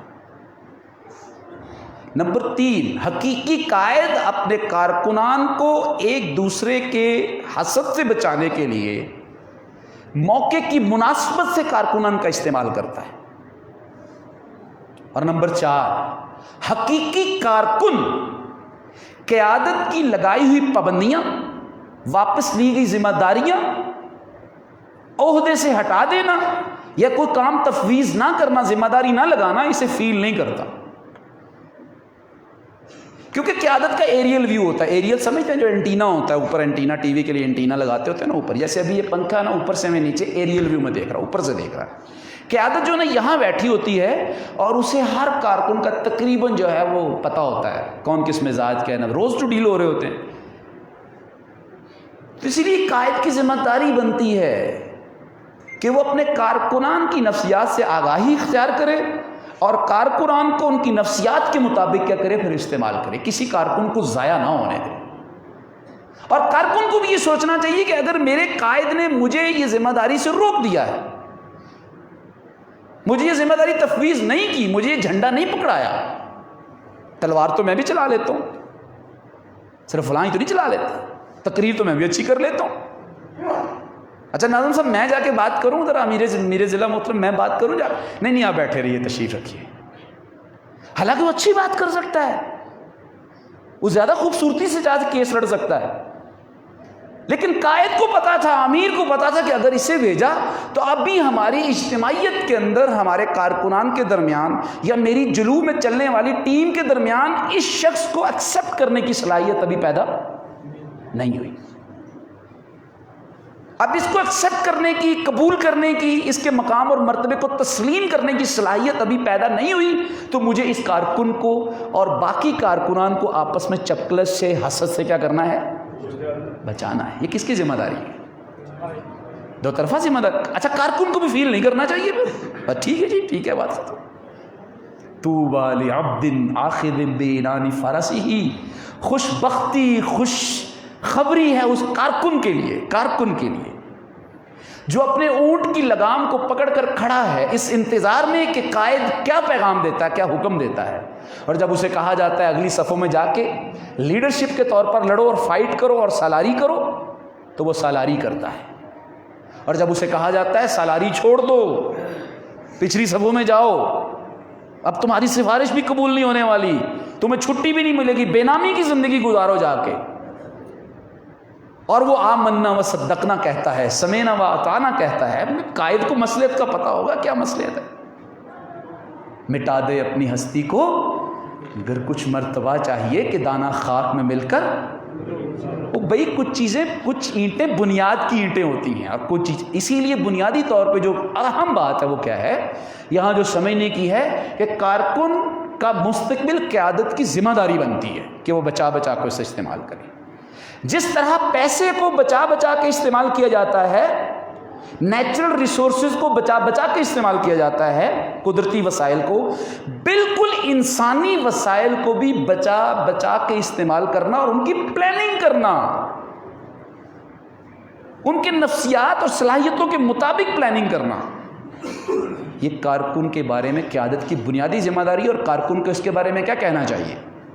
بھاجی جہاں ذمہ داری لگا جائے، کتنی جان چھوٹ جائے اگر کسی کی کہ اس کی ذمہ داری اگر فرض کیا ہے گا امیر ضلع یا قیم ضلع یا امیر زون کی نہیں ہے، ناظم اجتماع کی نہیں ہے.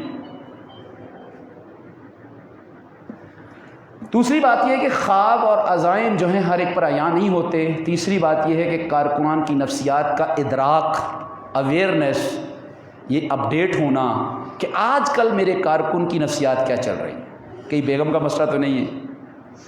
نفسیات کا یہ مطلب نہیں ہے کہ اگلے کی خامیوں سے آگاہ ہوا جائے، اگلے کی کمزوریوں سے، مشکلات سے آگاہ ہونا. نفسیات پہ اثر ڈالتی ہیں نا مشکلات، یہ قیادت کی ذمہ داری ہے. اچھا قائد یہی کام کرتا ہے. آگے چلیے گا. فرمایا کیا ہوگا اگر ایسا کرو گے تو فَيَكِيدُوا لَكَ كَيْدًا، وہ آپ کے بارے میں کیا کریں گے؟ حسد کریں. اب ذرا دیکھیے گا، اب آپ نے تو سمجھ لیا ہوگا جناب والا کہ قائد کی ذمہ داری ہے. نہیں، حسد سے بچنے کی بنیادی ترین ذمہ داری میری اپنی ہوتی ہے. کس کی ہوتی ہے؟ میری اپنی ہوتی ہے. میری پہلی بنیادی ذمہ داری ہے کہ مجھ سے کوئی کیا نہ کرے، حسد نہ کرے. کہا پھل لے کر آؤ تو اس کے چھلکے کہاں نہ پھینکو، باہر نہ پھینکو.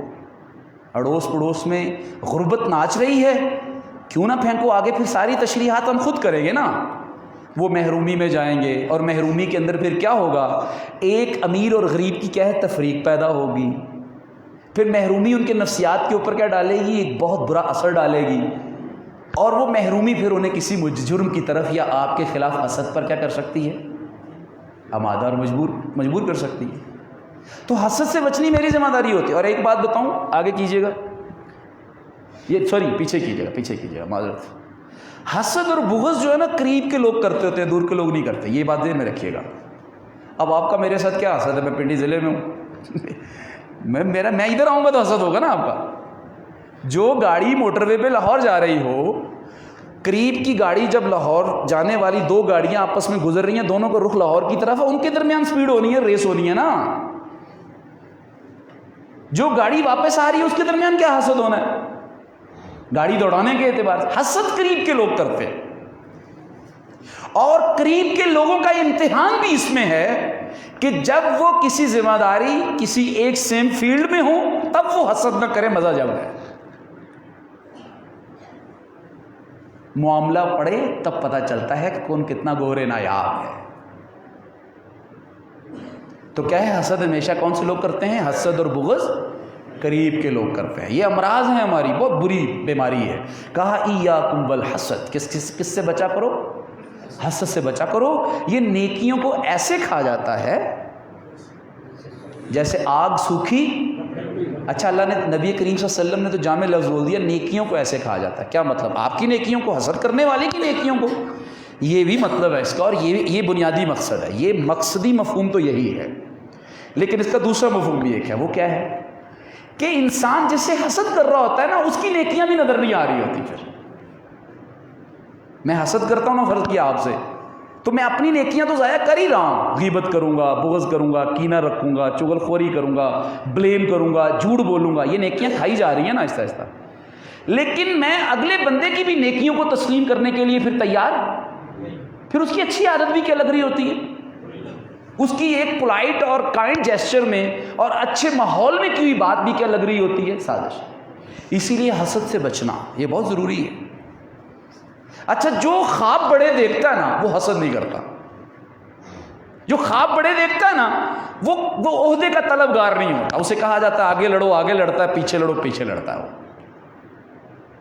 جو چھوٹے قد کے لوگ ہوتے ہیں، چھوٹے خوابوں والے لوگ، عارضی شہرت، ہمارے بینر لگ جائیں، ہمارا سٹیکر لگ جائے فیس بک کے اوپر. ایک کتنی عجیب بات ہے، فیس بک کے اوپر اپنی پوسٹ چڑھا کے یہ دیکھنا کہ لائکس کتنے ملے ہیں. یہ ایسے ہی ہے جیسے شیشہ سامنے رکھ کر یا اسٹوڈیو سے اپنی تصویر اتروا کر اسے چومتے رہنا. تو اسی لیے جو ہے وہ جن کا بڑا خواب ہوتا ہے، جو بڑے قد کے لوگ ہوتے ہیں، وسیع القلب ہوتے ہیں، عالی ظرف ہوتے ہیں، بلند ہمت لوگ ہوتے ہیں، وہ کبھی بھی اپنے حسد کے ہاتھوں نہ خود گرتے ہیں نہ دوسرے کو کیا کرتے ہیں، گرتے. آگے کیجیے، آگے چلیے جی. آگے کیا ہے؟ اللہ تبارک و تعالیٰ نے، یہ پورا تفصیلی واقعہ ہے. موسیٰ علیہ السلام، یوسف علیہ السلام کو اللہ تعالیٰ نے 2 جگہ کہا کہ میں نے کنویں سے نکالا اور پھر یوسف علیہ السلام کے دربار میں آپ کو بھیجا، عزیز مصر کے دربار میں بھیجا آپ کو، یا اس کے سلطنت میں بھیجا میں نے. ادھر بھی یہ لفظ بولے وَيُعَلِّمُكَ مِن تَأْوِيلِ الْأَحَادِيث. وہاں اور طرح آئے الفاظ میں، حافظ نہیں ہوں چونکہ. ادھر آیا ہے کہ اس طرح ہم نے آپ کو تعویل حدیث سکھائی، اور ادھر آیا ہے کہ میں نے یوسف علیہ السلام کو کیا سکھائی ہے، وَيُعَلِّمُكَ، وہ تمہیں سکھائے گا یا وہ تمہیں سکھاتا ہے، مِن تَأْوِيلِ الْأَحَادِيث، احادیث اور باتوں کی تعویل کرنا. اس کا کیا مفہوم ہے؟ یہ ذہن میں رکھیں کہ کسی فرد کو بڑے اچھا خواب دیکھنا نہیں ہوتا، خوابوں کے تقاضے ہوتے ہیں کچھ. خوابوں کے سب سے بنیادی ترین تقاضے کیا ہیں؟ سب سے بنیادی ترین تقاضے، علم پہلا تقاضا. کوئی خواب علم کے بغیر پورا نہیں ہوتا. یہ خواب دیوانے کی بڑھ نہیں ہوگی، یہ خواب شیخ چلی کی کیا ہے، للچائی ہوئی رال نہیں ہوگی کہ جو ٹپکتی رہے. یہ خواب بے ہنگم غیر منظم جو ہے خواہشات کا جرمٹ نہیں ہوگا. خواب خواہش نہیں ہوتی کہ کاش ایسا ہو جائے، یہ کاش کے نہیں ہوتے. نہیں، میں یہ کروں گا، میرا یہ خواب. خواب کھلی آنکھوں سے دیکھے جاتے ہیں، پوری ہوش مندی سے دیکھے جاتے ہیں. اور خواب تو در حقیقت معاہدہ ہوتا ہے، کمٹمنٹ ہوتی ہے، حلف ہوتا ہے. کبھی وہ حلف ممبرشپ کا ہے، کبھی وہ حلف کس کا ہوتا ہے، کارکن و رکن ہونے کا ہوتا ہے. تو اس خواب کو پورا کرنے کے بنیادی ترین تقاضے کیا ہیں؟ سب سے پہلا تقاضا دیکھیں، علم. یہ تعویل حدیث کی تشریح ہے، لفظ تعویل حدیث. اس طرح ہم آپ کو سکھائیں گے تعویل حدیث. بڑا خواب دیکھ بیٹھے تھے نا، تو اب بڑا جب خواب دیکھا ہے تو اس کے لیے کیا کیا کرنا پڑے گا. اب آپ کو اس بڑے خواب کو پانے کے لیے، اس کی تعبیر کے لیے آپ کو سب سے پہلا تقاضا کہ تعویل حدیث کا مفہوم ہے. یہ تعویل حدیث، علم تعویل حدیث میں آتا ہے. قوت اظہار، یہ بھی تعویل حدیث میں آتا ہے. اپنے خواب کی وکالت کرنے تو ہم سیکھیں نا. موسیٰ علیہ السلام کو جب اللہ تعالیٰ نے ایک بھاری ذمہ داری دی کہ اذهب الى فرعون انه طغى، جائیے فرعون سے جھگڑا کیجیے، بغاوت اختیار کر چکا ہے، باغی ہو گیا ہے، سرمست ہو گیا، بدمست ہو گیا ہے. تو موسیٰ علیہ السلام نے آگے کچھ دعائیں مانگی تھیں. کیا کہا تھا؟ اللہ نے جاری کروائی تھی، قل رب اشرح لی صدری. یہاں کیا ہے؟ میرا سینہ کھول دیجیے. کیا مطلب؟ مجھے میرے اس عظیم الشان خواب اور حلف اور ذمہ داری کی مناسبت میں علم عطا فرمائیے، اطمینان قلبی عطا فرمائیے، نظری اور فکری اعتبار سے، شعوری اعتبار سے مضبوط کیجیے۔ یہ اجتماعی ماحول کی ذمہ داری بنتی ہے کہ جو ہم نے ایک اجتماعی طور پہ خواب دیکھا ہے، اس خواب کی مناسبت میں اپنے کارکنان کو علمی اور فکری اعتبار سے کیا کرے؟ رسمن اور غیر رسمن ماحول کے ذریعے سے مضبوط کرے، پختہ کرے۔ پھر موسیٰ علیہ السلام نے آگے بڑھ کے کیا کہا تھا؟ یہی تو آپ کے لاہے عمل کا نقطہ بھی ہے۔ جماعت اسلامی کے دستور اور لاہے عمل کے جماعت اسلامی انقلاب کیسے لے کر آئے گی؟ یہ نئے کارکنان بھی سنیں، جماعت اسلامی کیسے انقلاب لے کر آئے گی؟ ڈنڈے کی بنیاد پہ نہیں لائے گی، دھونس اور دھاندلی کی بنیاد پہ نہیں لائے گی، زور اور زبردستی کی بنیاد پہ نہیں لائے گی، گٹھ مٹ کرتے ہوئے اور لے اور دے کی بنیاد پہ نہیں لائے گی، کسی نادیدہ قوتوں کی بنیاد پہ انقلاب نہیں لائے گی، بلکہ کیا ہے؟ تطہیر افکار اور تعمیر افکار، لوگوں کو علمی، فکری، نظریاتی، شعوری طور پر پختہ کرنے سے لائے گی، ان کے سوچ اور فکر کی بالیدگی کے ذریعے سے، اس کی پاکیزگی سے ذریعے لائے گی۔ علم عطا فرما کہ میں نے یہ اتنا بڑا خواب جو دیکھ لیا، اسے حاصل کیسے کرنا۔ یہی بات حضور نبی کریم صلی اللہ علیہ وسلم سے کہلوائی گئی، کہی انہیں اقرأ باسم ربک الذی خلق۔ اسی لیے گزارش ہے کہ آپ دوست زیادہ سے زیادہ جو خواب دیکھیں گے، اگر جماعت اسلامی کے فورم پہ نہیں بھی دیکھتے تو یہ خواب تو آپ کی ذمہ داری ہے۔ جس دن آپ پیدا ہوئے تھے تو آپ ایک عمومی مخلوق کے طور پہ پیدا نہیں ہوئے کہ جس طرح عام پہاڑ اللہ نے پیدا کر دیے، جس طرح شیر پیدا کر دیا، جس طرح چیتا پیدا کر دیا، جس طرح اللہ تعالیٰ نے ہوائیں پیدا کر دی۔ آپ کو انسان پیدا کیا تھا اور بطور خلیفہ پیدا کیا تھا۔ آپ جماعت اسلامی کے پلیٹ فارم سے نہ بھی کام کیجئے، آپ کے ذمے کائنات کے لیے آباد کاری کی کوشش کرنا ہے۔ آپ اس کائنات اور زمین پر اور زمین کے بسنے والوں کے لیے تخریب کا کردار ادا نہیں کر سکتے۔ اگر آپ تخریبی کردار ادا کر رہے ہیں، چھوڑ دیجئے جماعت اسلامی کو۔ اگر آپ تخریبی کردار ادا کر رہے ہیں تو یہ آپ اپنے مسلمان ہونے کی نفی نہیں صرف کر رہے، میں صرف اپنے مسلمان ہونے کی نفی نہیں کر رہا، میں اپنے انسان ہونے کی بھی کیا کر رہا ہوں؟ توہین کر رہا ہوں۔ وَإِذْ قَالَ رَبُّكَ لِلْمَلَائِكَةِ إِنِّي جَاعِلٌ فِي الْأَرْضِ خَلِيفَةً۔ جب فرشتوں کو تیرے رب نے کہا، تیرے رب نے کہا، کس کو کہا جا رہا ہے؟ انسان کو کہا جا رہا ہے، آپ کو اور مجھے اللہ نے کہا، آدمیت کو کہا کہ تیرے رب نے کہا انی جاعل فی الارض خلیفہ، میں زمین کے اندر اپنا نائب، اپنا سیکریٹری، اپنا وسیجرنٹ، اپنا جو ہے نا ڈپٹی بنانے جا رہا ہوں، اپنا نائب بنانے جا رہا ہوں۔ تو کیا اللہ کے ہم نائب ہیں؟ تو کیا اللہ معاذ اللہ تخریب کاری کرتا ہے یا تعمیر کرتا ہے؟ تو میرے ذمہ کیا ہے؟ اور یہ بحثیت مسلمان ہے، یہ بحثیت انسان لگ جاتا ہے۔ اسی لیے اگر آپ کا کوئی بھی خواب نہیں ہے تو بنیادی ترین ذمہ داری کے لیے بھی آپ کو کرنے کے لیے کیا کرنے کی ضرورت ہے؟ علم حاصل کرنا۔ اچھا جی، علم تو ہم سب حاصل کرتے ہیں، سارے کرتے ہیں۔ آپ کہتے ہیں علم حاصل کرتے ہیں، میں نے ایف ایس سی کی ہے، میں نے بی ایس سی کی ہے، میں نے میڈیکل سائنس کیا ہے، میں نے پی ایچ ڈی میں ڈاکٹریٹ کیا ہوا ہے، دیکھو جی میں تو بہت اچھا میتھمیٹیشین ہوں۔ یہ سارے کا سارا علم جو ہے یہ انسانیت کی اور زمین کی تعمیر کے لیے ضروری ہے، یہ نیڈ بیسڈ ایجوکیشن ہے۔ لیکن جو ایجوکیشن میرے ذمے بنیادی طور پہ لگی ہے وہ کون سی لگی ہے؟ اس مادی ضرورتوں کو پورا کرنے والے علم کے ساتھ ساتھ جو ہے وہ کیا ہے؟ وہ حلال اور حرام کی تمیز، کہ میں بندوق بنانا سیکھوں گا لیکن چلانی کس پہ، یہ بھی میں کس سے سیکھوں گا؟ اللہ سے سیکھوں گا۔ جماعت اسلامی یہی کہتی ہے کہ ہم ایسی کسی مادی ترقی، ایسی کسی مالی ترقی کو قطعاً کبھی راہ نہیں دے سکتے کہ جو مادی ترقی اور مالی ترقی تو ہو، لیکن اس مادی ترقی اور بندوق بنانے اور جہاز بنانے کا طریقہ تو ہمیں آ جائے اور ہم بنا بھی لیں، لیکن بندوق تاننی کس پہ ہے اور گولی برسانی کس پہ ہے، یہ علم بھی کہاں سے لیں گے ہم؟ یہ بھی اللہ سے لیں گے۔ ہم سیکولر رہ کے زندگی نہیں، ہمیں وہ ترقی پسند نہیں ہے جو سیکولرزم کی بنیاد پہ حاصل کی جائے۔ ہمیں وہ کارپوریٹڈ روڈز، وہ بینکنگ کا نظام، وہ معیشت، وہ معاشرت، وہ تہذیب اور تمدن، وہ دفاعی نظام، وہ بندوق، وہ تیر اور تفنگ قطعاً قابل قبول نہیں ہے کہ ہم اس میدان میں ترقی کر جائیں، لیکن یہ ترقی ہماری اللہ تبارک و تعالیٰ سے بغاوت پر ہمیں کیا کر رہی ہو؟ اکسا رہی ہے۔ اسی لیے جماعت اسلامی جس انقلاب کی خوگر ہے، ہمیں اس غلط فہمی کو نکال دینا چاہیے کہ جماعت اسلامی اسلام کے اس نظام کو غالب کرنے کی کوشش کر رہی ہے. یہ علمی پختگی کی بات ہو رہی ہے کہ جو فکری اعتبار سے، ذہنی اعتبار سے، نظریاتی اعتبار سے، اخلاقی اعتبار سے بھی انسان کو مضبوط کرے اور انسان کی مادی ضرورتیں پوری کرنے اور اسے تحفظ فراہم کرنے کے لیے ایجادات کے میدان کے اندر بھی کیا صف اول میں کھڑا ہوا. علم حاصل کرنا، قوت اظہار ہونا چاہیے. یوسف علیہ السلام نے کہا تھا وَاحْلُلْ عُقْدَةً مِّن لِّسَانِهِ. خاموش کو کارکن ہوتا ہے، نہ اس کا اجتماع اہل خانہ بول رہا ہو، موسیٰ علیہ السلام، نہ اس کا جو ہے وہ اجتماع اہل خانہ بول رہا ہو، نہ وہ اپنی قوت اظہار کر رہا ہو ویگن میں بیٹھ کے. برائی جو ہے وہ ٹی وی پر بھی بول رہی ہے، گندا نظام جو ہے وہ میڈیا کے تمام سورسز پہ قبضہ کر کے بیٹھا ہوا ہے، ہر جگہ کے اوپر برائی جو ننگا ناچ رہی ہے.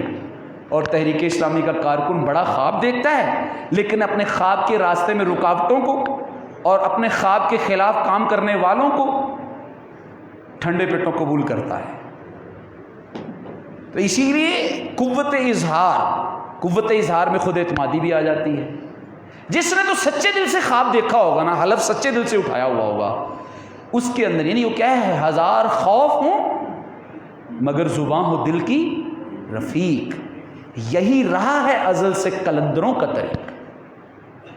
جب بات یہاں سے نکلتی ہے نا تو الفاظ یہاں لازمی ملتے ہیں، لیکن جب بات یہاں نہ ڈیرے ڈالے ہوئے ہو، جب کوئی نظریہ یہاں اندر موجود نہ ہو، تو پھر میری زبان بھی گونگی ہوتی ہے، میری آواز خاموش ہوتی ہے، پھر الفاظوں کا اور آوازوں کا قحط ہوتا ہے. اسی لیے قوت اظہار اور پھر کیا معاملہ فہمی، یہ بھی تعویل حدیث میں آتا ہے، معاملہ فہمی ہونا. ایک کارکن کو معاملہ فہم ہونا چاہیے. یہ ابھی کی بات ہے، اس کو ایکٹ کیسے کیا گیا اس پہ ہم پھر کبھی بات کر لیں گے. لیکن یہ سود کی حرمت کے حوالے سے بات ہوئی. جماعت اسلامی نے 31-32 سال جدوجہد کی اور سود کی حرمت کے حوالے سے سارا معاملہ ہوا. اسلامی نظریاتی کونسل نے اور شریعت کورٹ نے اس حوالے سے فیصلہ سنا دیا. کچھ 4-5 بینک جو تباہ حال بینک ہیں، اللہ تعالیٰ غارت کرے ان تمام سودی اداروں کو، انہوں نے کیا کر دیا، اسٹے لے لیا. انہوں نے اسٹے لے لیا. جا کے جب اسٹے لے لیا تو جماعت اسلامی نے اس کے خلاف آپ کو پتہ ہے مہم لانچ کر دی. جب مہم لانچ کر دی تو ہمارے اپنے کارکن اتنے جذباتی ہو گئے کہ جی دیکھیں الخدمت فاؤنڈیشن کا ایک دن گزرا، الخدمت فاؤنڈیشن یا 2 دن گزرے ہیں، الخدمت فاؤنڈیشن کے اپنے اکاؤنٹس تو ابھی بھی ڈائریکٹ ڈونیشن کے لیے کھلے ہوئے ہیں ان کے لیے. وہ بھی اللہ کے بندو، معاملہ فہمی کا رویہ اختیار کیجئے. یہ تھوڑا بڑا انیشیٹو، یہ دل گردے کی کتنی بڑی بات ہے، کتنی دل گردے کی بات ہے کہ آپ ٹکر لے رہے ہیں اس وقت یہودی معیشت کے ساتھ، اور آپ کے اکاؤنٹس میں اس وقت لاکھوں جو ہے وہ روپیہ پڑا ہوا ہے، جو الخدمت کا ایمانت ہے لوگوں کی، غریبوں کی ایمانت. اور آپ اس ڈر سے بے نیاز ہو کر آپ کیا کرتے ہیں، فیصلہ سنا دیتے ہیں، جو ہوتا ہے دیکھا جائے گا. یہ تھوڑی بات ہے. باقی چیزوں کو پروسیس کرنے میں کبھی کبھی کلیریکل مسٹیک کے اندر، کبھی کبھی اداروں کے ساتھ ڈیل کرنے کے اندر کہ ہمارے پیسے نکالیے آپ، اس میں وقت لگ جاتا ہوتا ہے. آپ یقین مانیں اس ایک دن کے اندر کم از کم میں نے 20-25 کالز ریسیو کی اور واٹس ایپ پوسٹیں جو ریسیو کی، تصویریں کہ یہ کیا کر رہے ہیں جی، اور بڑے سمجھدار ساتھیوں نے یہ باتیں کی. اور دوسری طرف معاملہ یہ کہ کیا یہ تھوڑی جرت ہے کہ بھرے ہوئے شراب کے مٹکے کیا کر دیے گئے، گرا دیے گئے. اگر عین اسی وقت اگر کوئی صحابی جو ہے وہ کسی مجلس میں شراب پی جا رہی تھی یا کسی جگہ پر شراب ابھی رکھی ہوئی تھی، اسے خبر نہیں پہنچی، تو آپ اتنا تھوڑا سوچیں کہ حضور نبی کریم صلی اللہ علیہ وسلم نے اور مسلمانوں نے اللہ کے حکم پر آمنا و صدقنا کہتے ہوئے اپنے شراب کے مٹکے اکثریت نے کیا کر دیے، گرا دیے. اسی لیے معاملے کی تہ میں جانا یہ تعویل حدیث کہلاتا ہے. جلد بازی میں نہیں تبصرے کرنے چاہیے. بڑے خواب والے بہت ٹھنڈے دماغ والے ہوتے ہیں، جذباتی نہیں ہوتے، ان کا برف کا دماغ ہوتا ہے. اگلی بات کیا ہے کہ قوت توجیہ بھی ہونی چاہیے، ہمارا لاجیکل ایپٹیچیوڈ ہونا چاہیے، ریزننگ کر سکنا، ریزننگ کر سکتے ہوں. تعویل حدیث یہ بڑے خواب والے ریزننگ کر سکتے ہیں، اور قوت فیصلہ بھی ہمارے اندر ہونا چاہیے، ڈسیزن پار ہمارے اندر ہونی چاہیے بڑے خوابوں والوں میں. اگر ایسا ہو میں اکثر ارادے باندھتا ہوں توڑ دیتا ہوں کہیں ایسا نہ ہو جائے کہیں ویسا نہ ہو جائے. بڑے خوابوں والے لوگ وہ کبھی بھی گو مگو کی کیفیت کا شکار نہیں ہوتے. جی آگے کیجئے گا, بس جلدی جلدی کریں جی. یہ بڑی اہم بات ہے, دھیان سے سنیے گا ذرا. آپ لوگ تھک تو نہیں گئے؟ اچھا ایک دفعہ ذرا ایسے ہاتھ اوپر کیجیے گا, ایسے ایسے مکھی بنائیے گا, مکھی. میں 3 گنوں گا تو آپ نے مکھی آپس میں مارنی ہے, اس سے تالی بھی نہیں, آواز بھی نہیں آئے گی. 1 2 3, 1 2, ابھی تو 3 نہیں کہا میں نے جی, جب 3 کہوں گا تو بجانی ہے جی. 1 2 3 پہ بجنی چاہیے نہیں. چلیں 1 2 3, 1 2. اچھا ذرا توجہ کیجیے گا ایک دفعہ. اگلی بڑی زبردست بات ہے, ذرا دھیان سے سنیے گا. ہمارے یہاں ایک پرابلم پائی جاتی ہے, کیا ہے جی؟ جماعت اسلامی 1941 میں بنی, دیکھے نا جی فلاں فلاں دن آیا, 15 سال پہلے آیا, چھا گیا. فلاں اس سال آیا جی, چھا گیا. فلاں پارٹی نے 4 سال حکومت کر لی, دیکھیں جی فلاں نے 6 دفعہ حکومت کر لی. جی لگتا ایسے ہے کہ ہمیں بھی نا سیاست مختلف انداز میں کرنی چاہیے. ہمیں نا جی انقلاب کی طرف جانا چاہیے, ہمیں نا جی خونی انقلاب. یہاں تو خمینی والا انقلاب آئے گا, یہ ہم کبھی کوئی ہمیں تو وہ راستہ اختیار کرنا چاہیے. دیکھیں جی ہمارے کارکنان شہید ہو جاتے ہیں اور قیادت کچھ کرتی نہیں ہے. دیکھیں جی پشاور کے اندر ہمارے ایک سابق ناظم جمعیت شہید ہو گئے, یہ بھی پچھلے دنوں کی بات ہے. دیکھیں جی کارکن جواب, دیکھیں نا ایم کیو ایم ٹھیک کرتی ہے, پھر اپنے کارکن کا تحفظ کر پائی. تحفظ لیڈر باہر بیٹھا ہوا ہے, بلغم کا بہانہ بنا کے اور کھانسی کا بہانہ بنا کے. ہمیں تو وہ راستہ اختیار کرنا چاہیے, دوسری پارٹیاں اختیار کرتی ہیں. ذرا غور کیجئے گا کیا زبردست بات ہے. آج ہی اس تحریک کو اختیار کرتے ہوئے یہ شعوری طور پر اپنی گتھی کو سلجھا لیں, ہم لوگ اپنی خرد کی گتھی کو سلجھا لیں, تب ہمارا جنون کام آئے گا. یہ کوئی اجلت پسندی کا راستہ نہیں ہے, یہ جذباتیت کا راستہ نہیں ہے, یہ انتقامی راستہ نہیں ہے. ہم اپنے مسلمانوں میں کام کر رہے ہیں. اپنے مسلمانوں میں کام کرنا اور کفر کے خلاف کام کرنے میں زمین آسمان کا فرق ہے. ہم یہاں تلوار نہیں تان سکتے, مسلمان ہیں سامنے. ہم بندوق نہیں تان سکتے, سامنے مسلمان ہے. اور ہمیں اس بات کا بھی احساس ہے کہ سامنے مخاطب لوگوں تک ہم نے ابھی تک اپنی دعوت کا حق ادا نہیں کیا. اور ہم کس گارنٹی سے کہہ سکتے ہیں کہ واقعتاً اب بندوق تانی جا سکتی ہے؟ اب ہم نے دعوت کا حق ادا کر دیا ہے, ہم نے حق ادا بھی دعوت کا نہیں کیا. آپ کے پاکستان کے اندر, آپ کے سندھ کے علاقوں میں, آپ کے جاگیرداری کے ماحول میں پروان چڑھنے والے بچوں کو کلمہ بھی نہیں آتا. میں کس طرح خونی انقلاب کی بات کر دیتا ہوں, میں دوسروں کی ایگزامپلز کیوں سیٹ کر لیتا ہوں, میں اسٹیبلشمنٹ کے ساتھ ڈیل ڈال کی بات کیوں کر دیتا ہوں. ہمیں نہیں پتا کتنی برہم ہے وہ, کیا حشر کیا ابھی ماضی میں, کیا کیا یہ 2 4 5 مہینے پہلے. اسی لیے یہ بڑی اہم بات ہے جس میں زیادہ فوکس کرنا چاہ رہا ہوں. جذباتی مت ہوں. کیا کہا, وَيُتِمُّ نِعْمَتَهُ عَلَيْكَ, وہ آپ پر کیا کرے گا, اپنی نعمتوں کو کیا کرے گا, مکمل کرے گا. وَعَلَىٰ آلِ یعقوب, اور آل یعقوب پر پوری کرے گا. کما اتمہا, جیسا کہ اس نے مکمل کیا اپنی نعمتوں کو, علی ابویک, تمہارے آباء و اجداد پر, من قبل ابراہیم و اسحاق و یعقوب. آگے ساری باتوں چلے گی. اس سے پہلے جیسے اس نے ابراہیم اور اسحاق اور فلاں اور فلاں اور فلاں مبارک نبی پر کیا تھا. اب ذرا غور کریں, اللہ تبارک و تعالی, یہ بڑی اہم بات ہے, تھوڑی دیر کے لیے دھیان سے سنیں, ہم بات ختم کر دیں گے. پھر دھیان نہ سنی تھی, آپ نے دھیان سے نہ سنی تو آگے گفتگو چلتی رہے گی. پھر اللہ تعالیٰ نے نبی کریم صلی اللہ علیہ وسلم کو مخاطب کیا مشکل حالات میں, تو کہا یہی وہ نعمت ہے جو میں نے آپ پر مکمل کرنی ہے, اور یہی نعمت میں نے پہلے انبیاء پہ بھی کیا کی, مکمل کی. بے حیران کن بات ہے, نعمت کیسی ہے, آنے والے دنوں میں کنویں میں پھینکے جانا ہے. یہ کیسی نعمت ہوئی جی, کوئی پتہ نہیں, در بدر ہونے والے ہیں, آنے والے دنوں میں کوڑا پھینکا جانا ہے, آنے والے, یہ عجیب نعمت ہے. تو کہا تم پر بھی وہی نعمت میں نے پوری کی جیسا کہ پہلے انبیاء پر پوری کی تھی نعمت میں نے. یہ پہلے انبیاء کا اللہ بار بار ذکر کیوں کرتا ہے؟ موسیٰ علیہ السلام کی ذمہ داری لگائی تو سابقہ انبیاء کو کہا جیسے میں نے تمہارے آباء و اجداد پر یہ نعمت پوری کی تھی. تمہاری بھی وہی ذمہ داری ہے جو تمہارے سے پہلے اباؤ، تمہارے بھی رولز آف دا گیم وہی ہیں، تمہارے بھی اصول و ضوابط وہی ہیں، تمہارے ذمہ کام بھی وہی ہے جو تم سے پہلے اباؤ اجداد پہ تھا. تو آپ نے بھی اسی پیٹرن پہ کام کرنا ہے، اصول پہ کام کرنا ہے، اسی دستور کے مطابق کام کرنا ہے جس دستور کے مطابق تمہارے اباؤ اجداد کام کرتے رہے.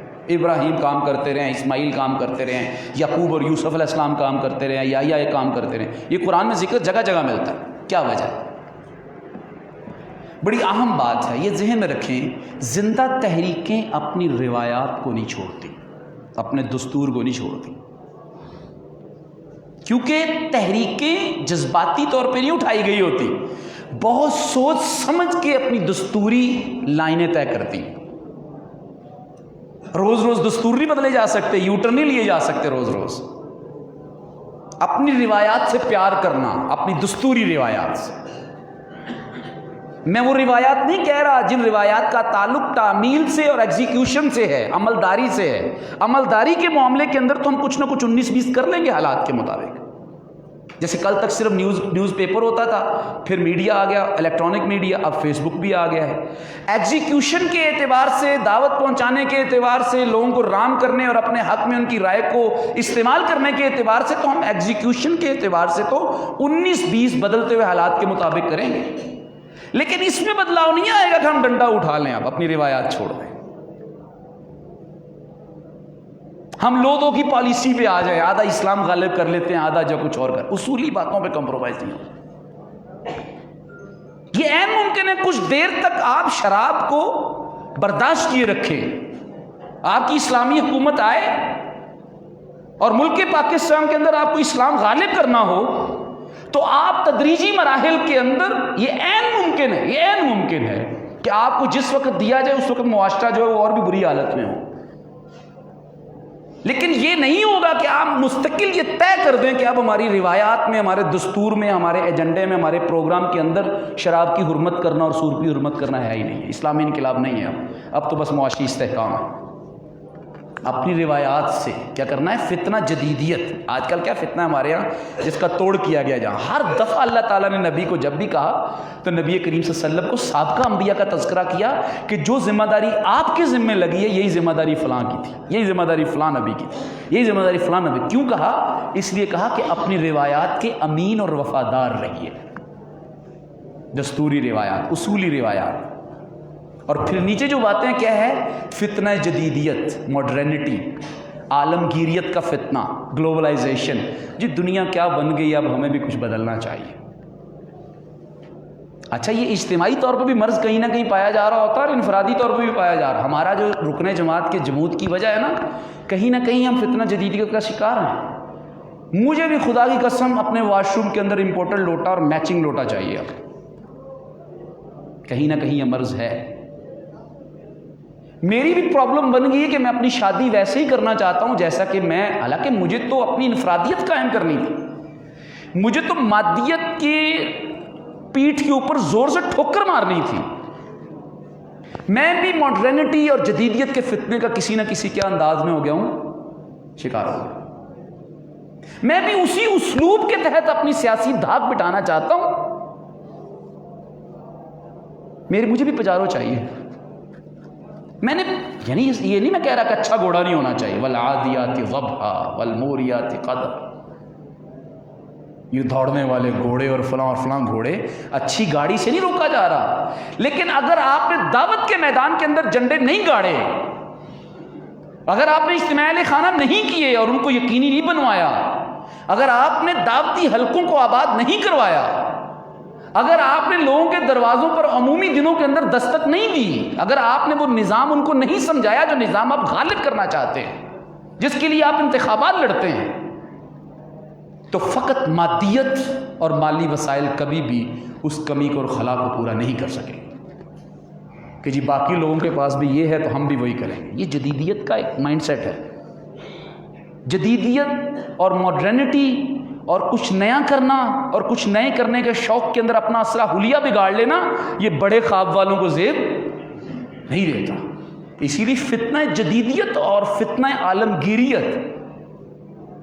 میں ایک جگہ پروگرام تھا ہمارے کسی زون کے اندر، ہمارے کسی ضلع کے کسی زون کے اندر، کسی مسئلے پہ ایک بات چل نکلی تو وہ آپس میں ساتھیوں کے باہمی ایک بڑے سلائڈ سے بڑے ایک قابل برداشت قبول کیے جانے والے اختلاف پہ چل رہی تھی. اجلاس کے اندر ہی ورکرز کنونشن تھا.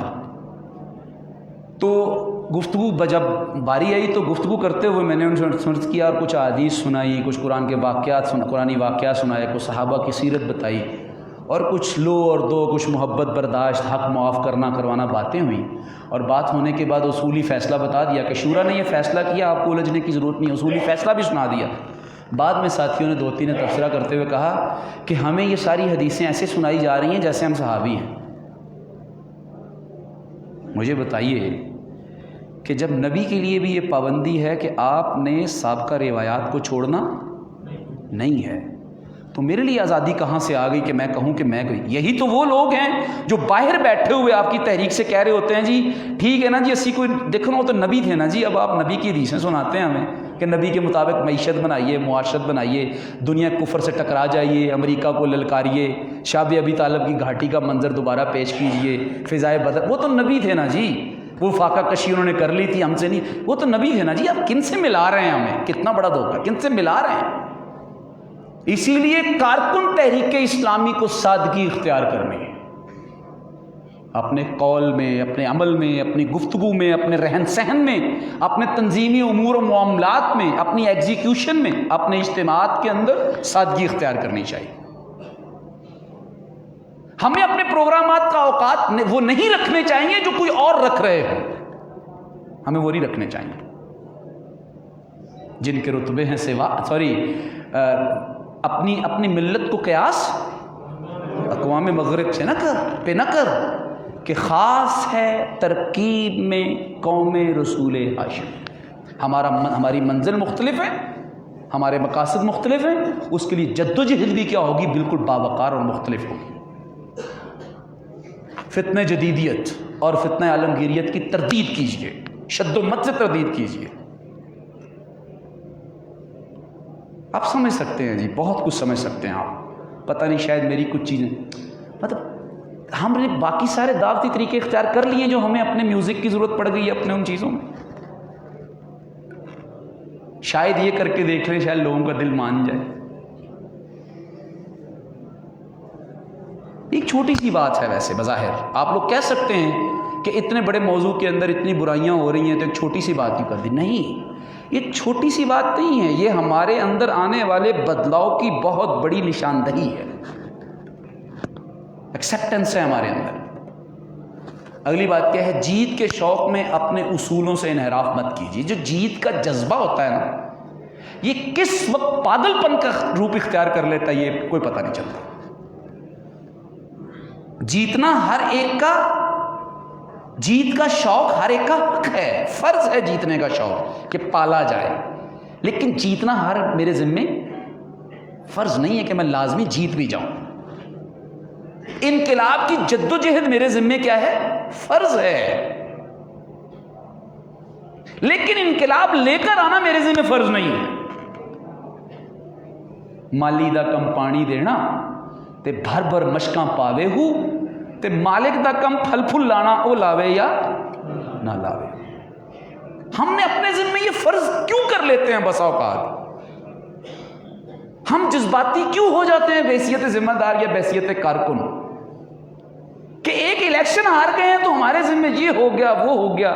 ہم جائز تجزیہ کرنے کی بجائے ہم کیا کر رہے ہوتے ہیں, اگریشن میں اور جذباتیت میں ہم یوں محسوس کروا رہے ہوتے ہیں جیسے جیتنا ہمارے ذمہ فرض. اب تو یہ جملہ بھی زماں زد عام کیا جانے لگا ہے کہ جی جیتنے کے لیے لڑنا چاہیے. اس میں کوئی شک نہیں ہے, جیت کے جذبے سے لڑنا چاہیے, اس میں کوئی شک نہیں, لیکن جیت کے لیے وہ تمام طریقے اختیار کرنے چاہیے جو طریقے ہمارے لیے ہماری روایات کے اندر کیا ہیں, جائز. جلد بازی میں کوئی ایسا طریقہ اختیار نہیں کرنا چاہیے. ہمیں فیس بک کے اوپر لوگوں کے اوپر ایسے تبصرے نہیں کرنے چاہیے جیت کے جذبے میں کہ جس کے نتیجے کے اندر مستقل دعوت کا, تربیت کا, لوگوں کے ذہن بدلنے کا دروازہ کیا ہو جائے, بند ہو جائے. تو کیا ہے, جیت کے شوق میں اپنے اصولوں سے انحراف مت کیجئے. گنوا دی ہم نے جو اسلاف سے میراث پائی تھی. اسلاف کی قدردانی کرنا, اسلاف سید مودودی، ان سے پیچھے ان سے پیچھے ان سے پیچھے، گنوا دی ہم نے جو اسلاف سے میراث پائی تھی، ثریا سے زمیں پر آسمان نے ہم کو دے مارا۔ آگے کیجیے گا پلیز، بس پیچھے کیجیے گا، یہ آپ نے کوئی نہیں جمپ لگا دیا، دیکھیں نا چلا گیا آگے، آگے پیچھے جائیے گا اور پیچھے جائیے گا۔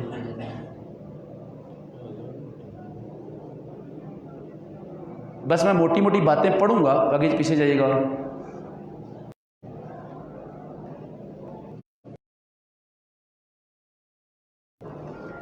یہ بڑی عصبیت خطرناک کی عصبیت سے بچیے۔ یوسف علیہ السلام کو اسی عصبیت نے، اسی احساس نے، اسی زوم نے، اسی غلط فہمی نے، اسی گھٹیا ذہنیت نے یوسف علیہ السلام کے بھائیوں کو مجبور کیا تھا کہ کس میں پھینکیں، وہ جا کے یوسف علیہ السلام کو نحن اسبا، ہم کیا ہیں؟ یہ ہم بڑے بھی ہیں، وی آر دا میجورٹی، ہم عمر میں بھی بڑے ہیں، ہم تعداد میں بھی بڑے ہیں، اور ہمارے ابا حضور کو ہم سے زیادہ مطلب ہونا چاہیے، ہم زیادہ ان کے فیوریبل ہیں، ہم زیادہ ان کی مدد کر سکتے ہیں، تو وہ یوسف علیہ السلام سے زیادہ پیار کرتے ہیں، یوسف سے پیار کرتے ہیں۔ یہ عصبیت، سینیورٹی کی عصبیت، میں سینئر ہوں نہ، سینیورٹی کی عصبیت نہیں ہونی چاہیے۔ یہ ذہن میں رکھیں کہ چھت اگر پلرز کے اوپر قائدانہ کردار ادا کر رہی ہے، چھت اوپر ہوتی ہے نا، تو یہ اتنی ہی اونچی جاتی جائے گی جتنی یہ پلرز کو کیا دے رہی ہوگی؟ اجازت دے رہی ہوگی۔ اپنی جلو میں چلنے والے کارکنان کو بار بار اپنی سینیورٹی کا کیا نہ کریے، احساس نہ دلائیے۔ یہ تو میرے دور میں جمعیت کے کارکن رہے ہیں جی، نہیں چھوڑ دیں اس کو، بار بار یہ جملہ بولنا، وہ لوگوں کو بڑا ہونے دیں۔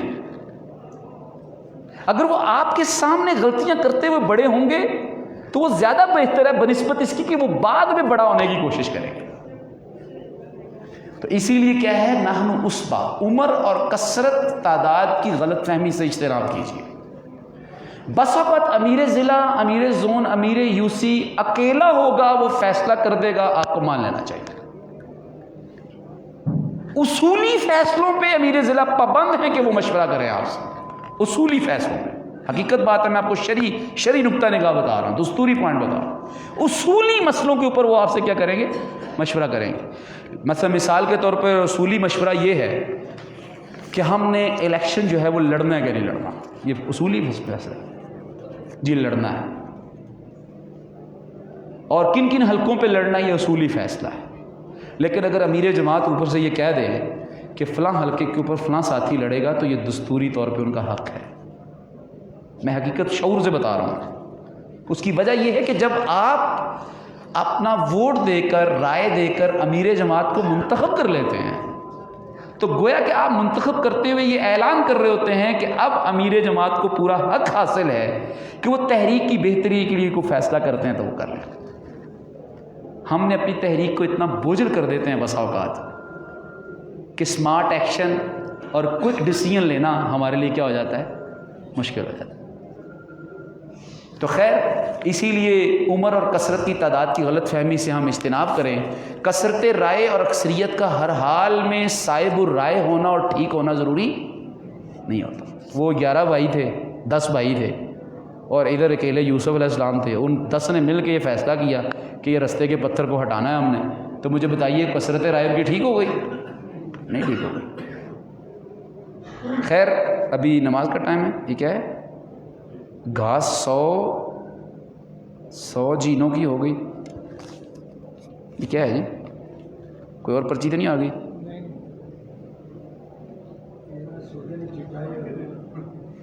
یہ کسی کے گھر کے سودا سلف کی آئی ہوگی میرے خیال میں۔ یہ آپ کا جو شروع کا لطیفہ ہے، اچھا اچھا جی، بس میں 2 منٹ لوں گا، آگے جلدی چلیے گا جی، 2 منٹ لوں گا آپ کو، میں 9:21 پہ فری کر دوں گا جی، 21 منٹ پہ، ابھی 18 ہوئے ہیں جی جی۔ حاسدانہ رویے اور سازشی ذہنیت سے اجتناب کیجیے۔ حاسدانہ ذہنیت، اقتلوا یوسف او اطرحوہ ارضاً، یہ سارا وہی ہے کہ اس کو قتل کر دیا جائے یا دور کی زمین میں پھینک دیا جائے تاکہ ہمارے لیے رستہ صاف ہو جائے۔ سازشیں ہمیشہ کمزور لوگ کرتے ہیں۔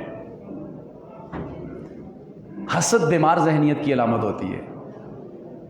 وہ بیمار تھے نا 10 بھائی جو تھے، اس کے بعد کیا ہے، حاسدانہ اور سازشی ذہنیت اپنے رویے سے آگاہ ہوتی ہے۔ حسد کرنے والا بول نہیں رہا ہوتا کہ میں حسد کر رہا ہوں، رویے سے ظاہر ہو رہی ہوتی ہے۔ آگے کیجئے گا، جلدی کیجئے گا۔ اچھا جی، سازش ہمیشہ نیکی کے نام پہ ہوتی ہے۔ ہم تو جی افغانستان کے اندر کیا ہے وہ امن قائم کرنے جا رہے ہیں، اور عراق کے اندر سے ہم ویپن آف میس ڈسٹرکشن، انسانی مہلک ہتھیار ہٹانے جا رہے ہیں، اور میں تو پاکستان کو مدینہ کی ریاست بنانے جا رہا ہوں، اور میں تو تحریک کی بہتری کے لیے بات ہی کر رہا ہوں۔ کبھی بھی برائی کے نام پہ برائی پھیلائی نہیں جاتی۔ برائی ہمیشہ نیکی کے نام پہ پھیلائی جاتی ہے، کیونکہ انسان نیکی پسند اور بھلائی پسند پیدا کیا گیا ہے۔ اس انسان کو برائی کے نام پہ گمراہ نہیں کیا جا سکتا، اس کو نیکی کے نام پہ گمراہ کیا جا سکتا ہے۔ تو اسی لیے انہوں نے کیا کہا، وَإِنَّ لَهُ لَنَاصِحُونَ، ہم اس کے لیے خیر خواہ ہیں۔ یہ کب کہا انہوں نے؟ جب لے کے جانے لگے تھے تو اپنے ابا سے کہا آپ بھیج دیں ساتھ، تو ہم لے جا رہے ہیں، ہم خیر خواہ ہیں اس کے، اور ہم ہمارے ساتھ بھیجیے، کھائے گا، پیے گا، کھیلے گا، کودے گا، عیش کرے گا۔ یہ ساری بات انہوں نے کی، اور ہم کیا کریں گے، اس کی حفاظت کریں گے۔ تو یہ ذہن میں رکھے، تحریک اور کارکن کی بھلائی کے نام پر گروہ بندی کرنا ایک بیمار ذہنیت کی علامت ہوتی ہے، نہایت گھٹیا ذہنیت ہوتی ہے، نیکی کے نام پہ سازش کرنا۔ آگے کیجیے گا، جلدی جلدی ہم چل رہے ہیں۔ احساس ندامت اور شرمندگی کو زندہ رکھیے۔ وہ واپس آئے تو انہوں نے جھوٹ بولا الٹا، وجاؤوا علی قمیصہ بدم کذب، جھوٹا خون لگا کر، بکری کا یا بھیڑ کا خون لگا کے واپس آ گئے، جھوٹ بولا۔ یعنی گویا کہ سب سے بڑی مردنی کی کیفیت یہ ہوتی ہے کہ انسان غلطی کر کے اس کے اوپر کیا کرے، اس کو لیپا پوتی کے ذریعے سے جھوٹ بول کے کرے۔ تو کیا کہا، آزار، بہانے بازی، الزام تراشی اور جھوٹ انسانی ضمیر کو مردہ بنا دیتے ہیں۔ انہوں نے الزام لگایا تھا کہ ہم نے تو بٹھایا تھا، وہ بھاگ گیا تھا کہیں، یوسف علیہ السلام، ہم نے تو بٹھایا تھا، بڑی حفاظت کر رہا ہے۔ آگے کیجیے گا جلدی۔ کارکنان کی قدر کیجیے۔ وہ عزیز مصر نے اپنی اہلیہ سے کہا اکریمی مثواہ، اس کا ٹھکانہ اچھے سے پروٹوکولڈ قسم کی رہائش دیجیے اسے۔ عسیٰ ان ینفعنا، ہو سکتا ہے یہ ہمیں نفع دے، او نتخذہ ولدا، یا ہم اسے کیا بنا لیں، اپنا بیٹا۔ کارکن کبھی بھی بیکار نہیں ہوتا، کوئی انسان کبھی بھی بیکار۔ دیکھیں عزیز مصر نے کتنی بڑی بات کی، ہیومن ریسورس لیڈر تھا نا اپنی ریاست کا، پھر اس نے فائدہ اٹھایا یوسف علیہ السلام سے کہ نہیں اٹھایا؟ اپنی ریاست کے فائنینشل اور اکنامیکل کرائسس کو ڈیل کروایا کہ نہیں کروایا؟ آپ کو کیا پتا آج کا کارکن کل کیا کرے گا؟ آج کا عبداللہ ابن مکتوم نبی نہ ہونے کے باوجود کل کو کیا کر جائیں گے؟ مردم شناسی قیادت کی بنیادی خوبیوں میں سے ہے۔ انہوں نے بھانپ گئے تھے کہ یہ باوجی، کشادہ پیشانی، چمکتی آنکھیں، یہ خوبصورت چہرہ، یہ چڑھے ہوئے تنے ہوئے شانے، یہ کچھ کریں گے۔ تو مردم شناسی جو ہے قیادت کی بنیادی خوبیوں میں سے ہے۔ ہر ربط اور نو وارد کی کو عزت دیجیے، جو بھی ربط ہے اور نو وارد ہے، نیا تحریک میں آیا ہے، اس کو عزت دیجیے، اور ہر کارکن کو مناسب کیا دیجیے، مقام دیجیے۔ آگے کیجیے گا جلدی۔ اجتماعیت اور بڑے فورم کی، یہ کارکنان کے لیے ہے۔ یوسف علیہ السلام کو اللہ تبارک و تعالیٰ نے کہا میں نے آپ کو وہاں جگہ دی اور عزیز مصر کے دربار میں پہنچا دیا تاکہ میں تعویل حدیث سکھاؤں۔ یہ تحریک اسلامی اور جماعت اسلامی آپ کے لیے کیا ایک بہت بڑا فورم ہے، اس کی قدر کرنا، اس کا لحاظ رکھنا، اس کے فیصلوں کی قدر کرنا، اس کے ذمہ داران کی قدر کرنا، یہ اجتماعی فورم کی اور بڑے فورم کی قدر ہے۔ بڑے فورم کی ناقدری نہیں کی جانی چاہیے۔ اجتماعیت صلاحیتوں کو نکھارنے کا بنیادی ترین ذریعہ ہوتی ہے، اس کی قدر کرنی چاہیے۔ اجتماعیت کے ممنون و مشکور رہیے، شکر گزار رہیے اجتماعیت کے، یعنی میں آپ کا رہوں، آپ میرے رہیں، اور ہم دونوں مل کے اجتماعی فیصلوں کے رہیں اور تحریک کے رہیں۔ آگے کیجیے گا۔ مایوسی سے اجتناب کیجیے۔ واللہ غالب علی امرہ ولکن اکثر الناس لا یعلمون۔ ٹھیک ہے، یہ ذہن میں رکھیں کہ ہمارے کبھی بھی، یہ یوسف علیہ السلام نے کہا تھا جب وہ وہاں چلے گئے تھے اور بولا تھا، تبصرہ کیا تھا، تو کیا کہا تھا کہ ہماری ملاقاتیں حادثے کا نتیجہ نہیں ہوتی بلکہ اللہ کی کیا ہوتی ہے، مشیت ہوتی ہے، اور اللہ تعالیٰ اپنی مشیت کو کیا رہتا ہے، غالب کر کے رہتا ہے۔ انشاءاللہ العزیز تحریک اسلامی غالب ہوگی، انشاءاللہ غالب ہوگی، اور ہمارا یہ عظیم الشان خواب کہ اس ملک کو ہم نے اسلامی انقلاب دینا ہے، اس ملک کے اندر ہمیں اسلام غالب کرنا ہے، یہ لازمی طور پہ یہ خواب جو ہے وہ شرمندہ تعبیر ہوگا، لیکن دیکھنا یہ ہے کہ میرا اور آپ کا حصہ کتنا ہے اس میں۔ اللہ تعالیٰ سے دعا ہے کہ اللہ تعالیٰ عمل کی توفیق عطا فرمائے۔